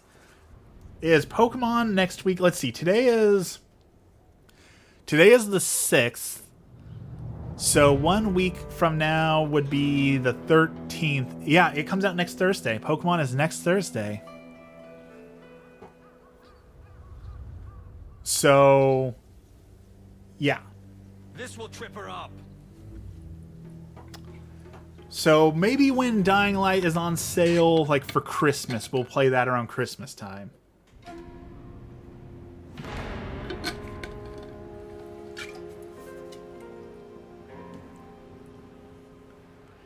It is.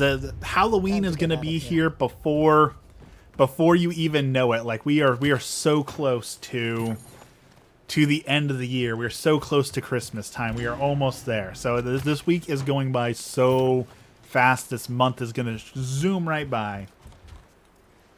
If you don't like your copy, you can send it to me. I guarantee I am not going to... I'm going to complain about the game.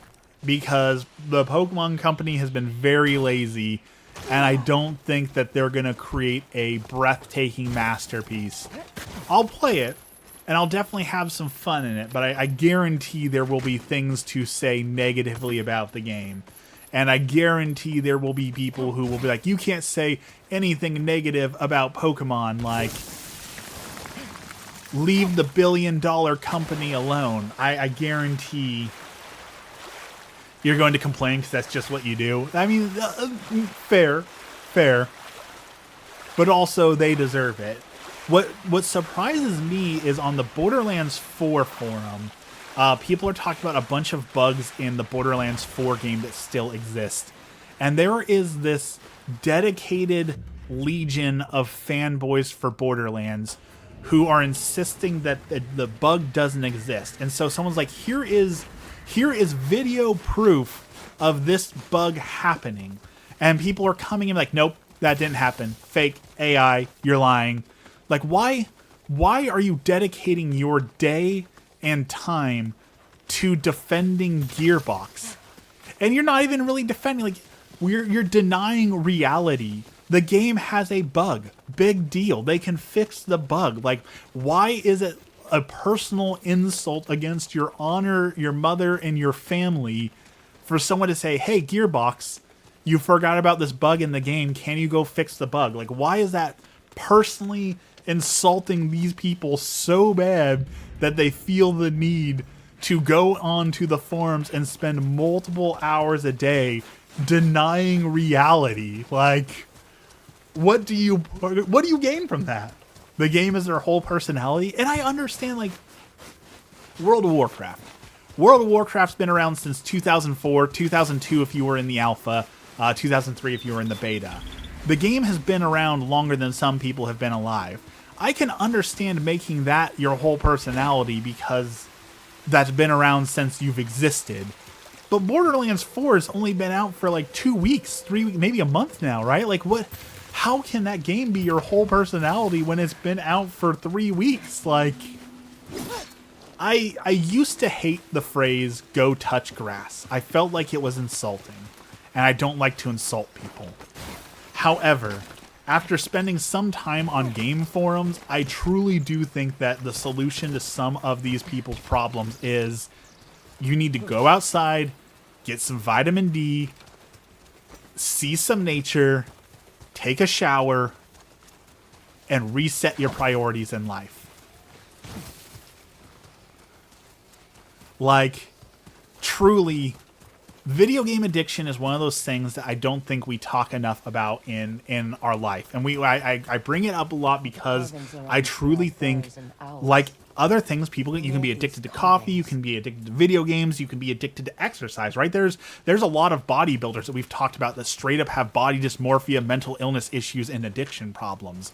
So you can get addicted to anything, but I feel like video game addiction is seen as like, oh, haha, I'm just so addicted to video games, like not being treated with the severity that it needs to be treated with. Because we have some people out here who truly do need to get their video game addiction under control.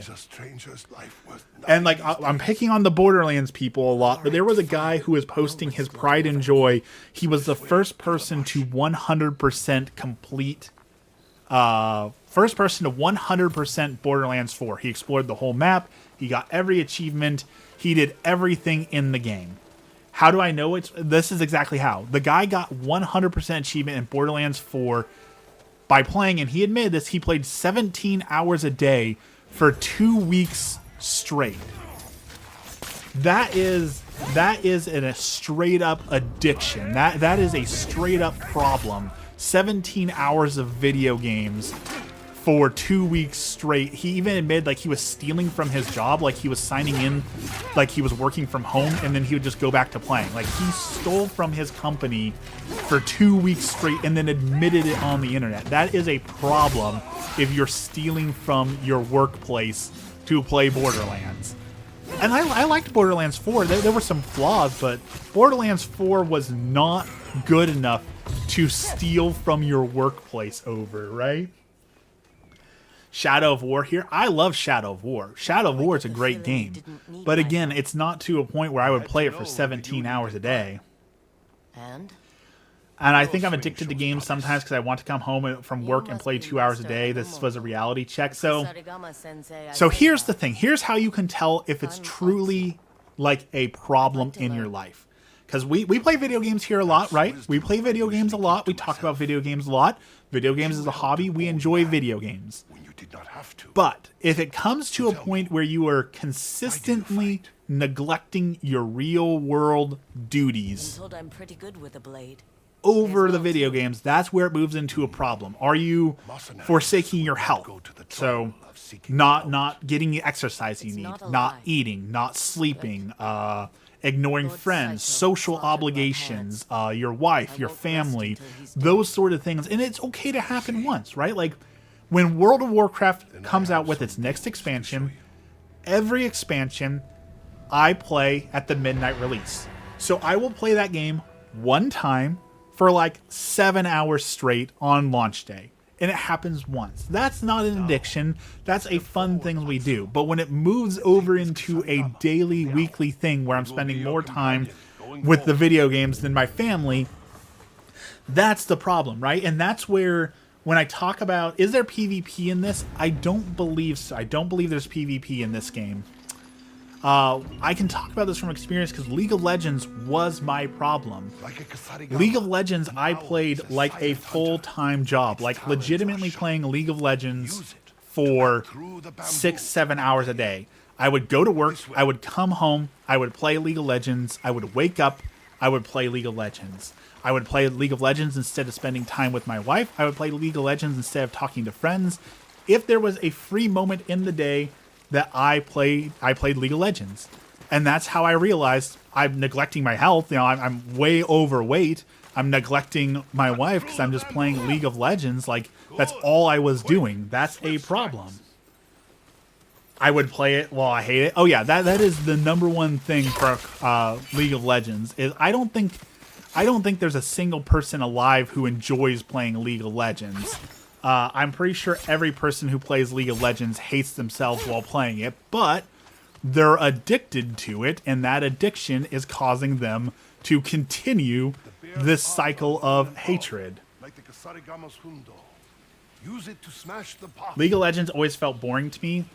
League of Legends, you need to be a very certain kind of person to enjoy League of Legends, and what you need is that desperate need for being better than other people and to ruin other people's days. That's how you enjoy League of Legends, is by ruining other people's days. Come across the river. Why do the Ninetales want you dead? An old quarrel. What sort of quarrel? But I recommend everyone walk away from League of Legends. There's no reason in 2025 for anyone to be playing League of Legends. Or Dota 2. I think Dota 2 is actually worse than League of Legends as far as like toxic communities and things like that. You would have hated Rust. Okay. I played Rust. I played Rust once. And if my enemy doesn't have a shield? Because Rust was the first game of its kind for mine. I had never played a game like that before, where when you log off, other people come and raid your base. And the first time that I spent like 4 hours playing Rust, and then I logged off, and then I came back and everything was destroyed, I realized, no. Absolutely not. I will not spend my life playing a video game where the second I log off, all of my work will be destroyed and taken away from me. No, no thank you. Because every server ends up being dominated by people who have no life, who can play the game for 18 hours a day, or they have a massive guild of like 30 people who can sit around all day long and do the things. No way. No way. I am not ruining my life with that. I liked Rust to meet people and make friends. That's current society's look on winning and losing. And that's definitely, society as a whole has messed up views on so many things. And like when we talk about religion and God and morality, that's what the conversation always comes back to, again, is society's views on like what is winning, what is losing, what is moral and what is not is so broken that you can't trust it. You cannot, in our day and age, you cannot trust society to tell you what is good, what is right, and what is healthy. Like, you just cannot trust society anymore. Who's left? Oh, I didn't even see that. He actually he blended in pretty good.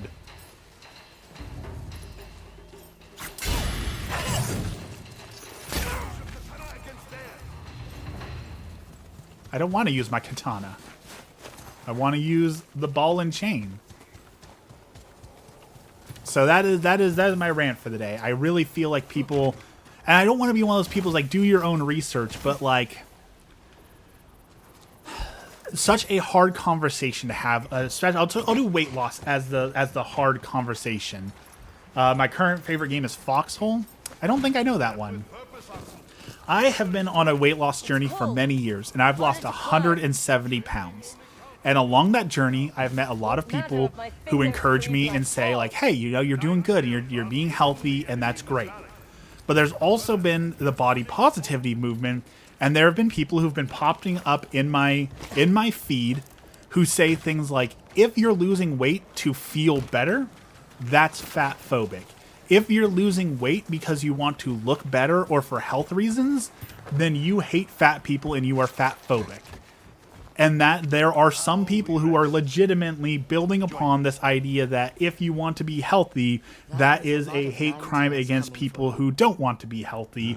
And so how could you possibly, when we have some people who legitimately feel that way, how can you trust society to tell you what's right and what's not right when you have people who tell you that losing weight is bigotry and hatred towards a certain group of people? He's lost, consumed by his anger towards me. Nine Tails turned it into a weapon.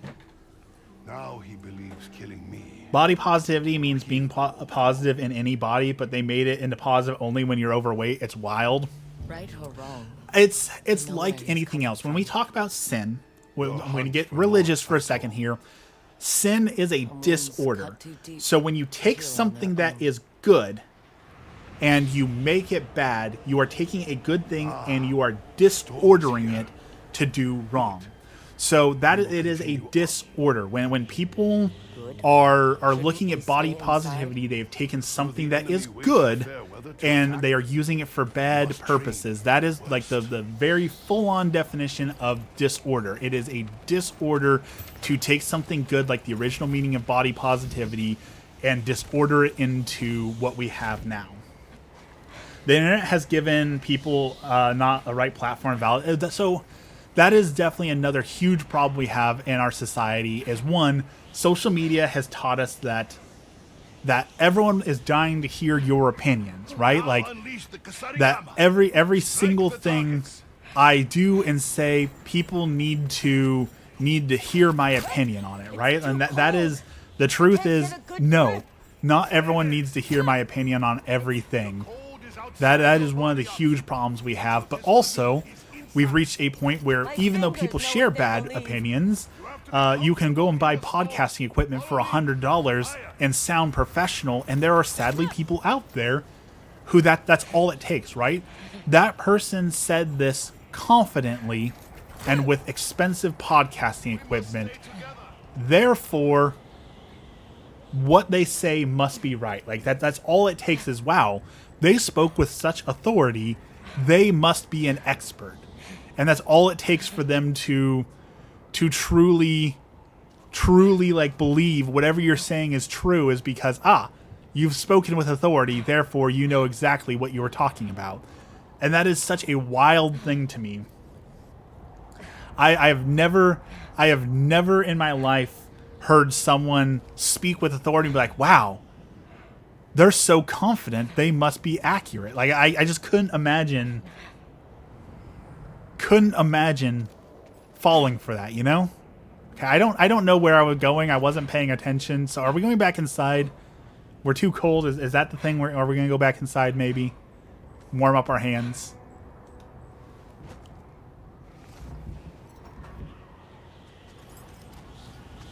No? What am I doing? I guess I should have been paying attention. This is what I get. This is what you chat. This is your fault, chat. You got me ranting and talking, and now I don't know what I'm supposed to be doing.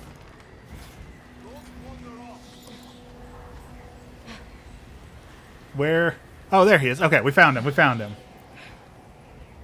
Thanks, Obama. Doesn't this cold slow you down? The storm is an old friend to me. There is one thing I will say I miss in this game that they did not have in the original game.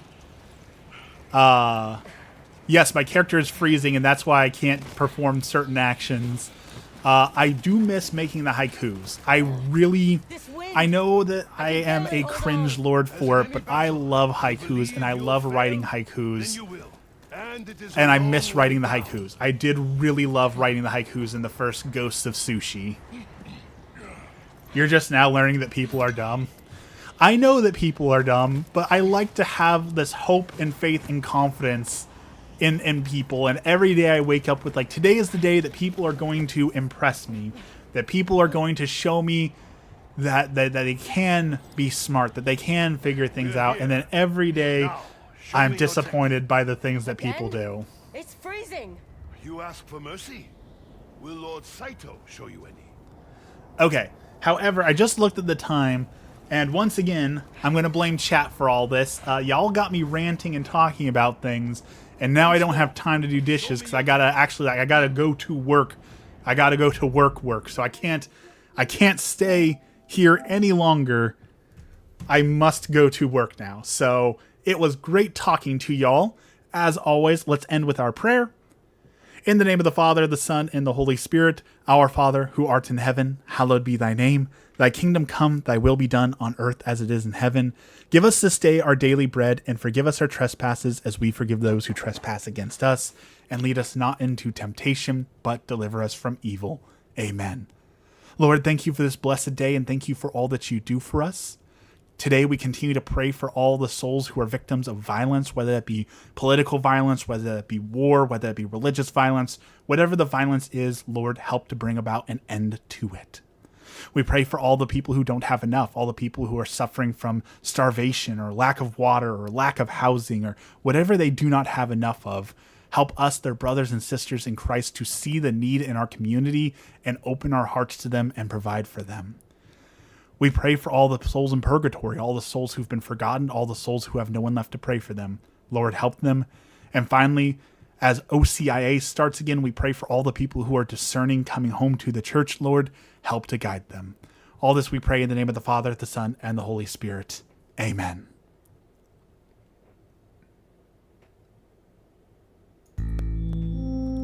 All right, everyone. Thank you so much for hanging out with me. It was a great day today. Thank you so much for making it a great day for me. I've got to go to work, but I will be streaming again. I stream on Mondays, Wednesdays, and Fridays, 5 a.m. Pacific time, so you can catch me then. Also, I upload videos to YouTube throughout the week, so look for those if you're interested in Helldivers. I do a lot of Helldivers videos, so thank you, everyone new. Thank you for all the likes, subscribes, and all that, and I will see you all again on Wednesday morning. Have a blessed day.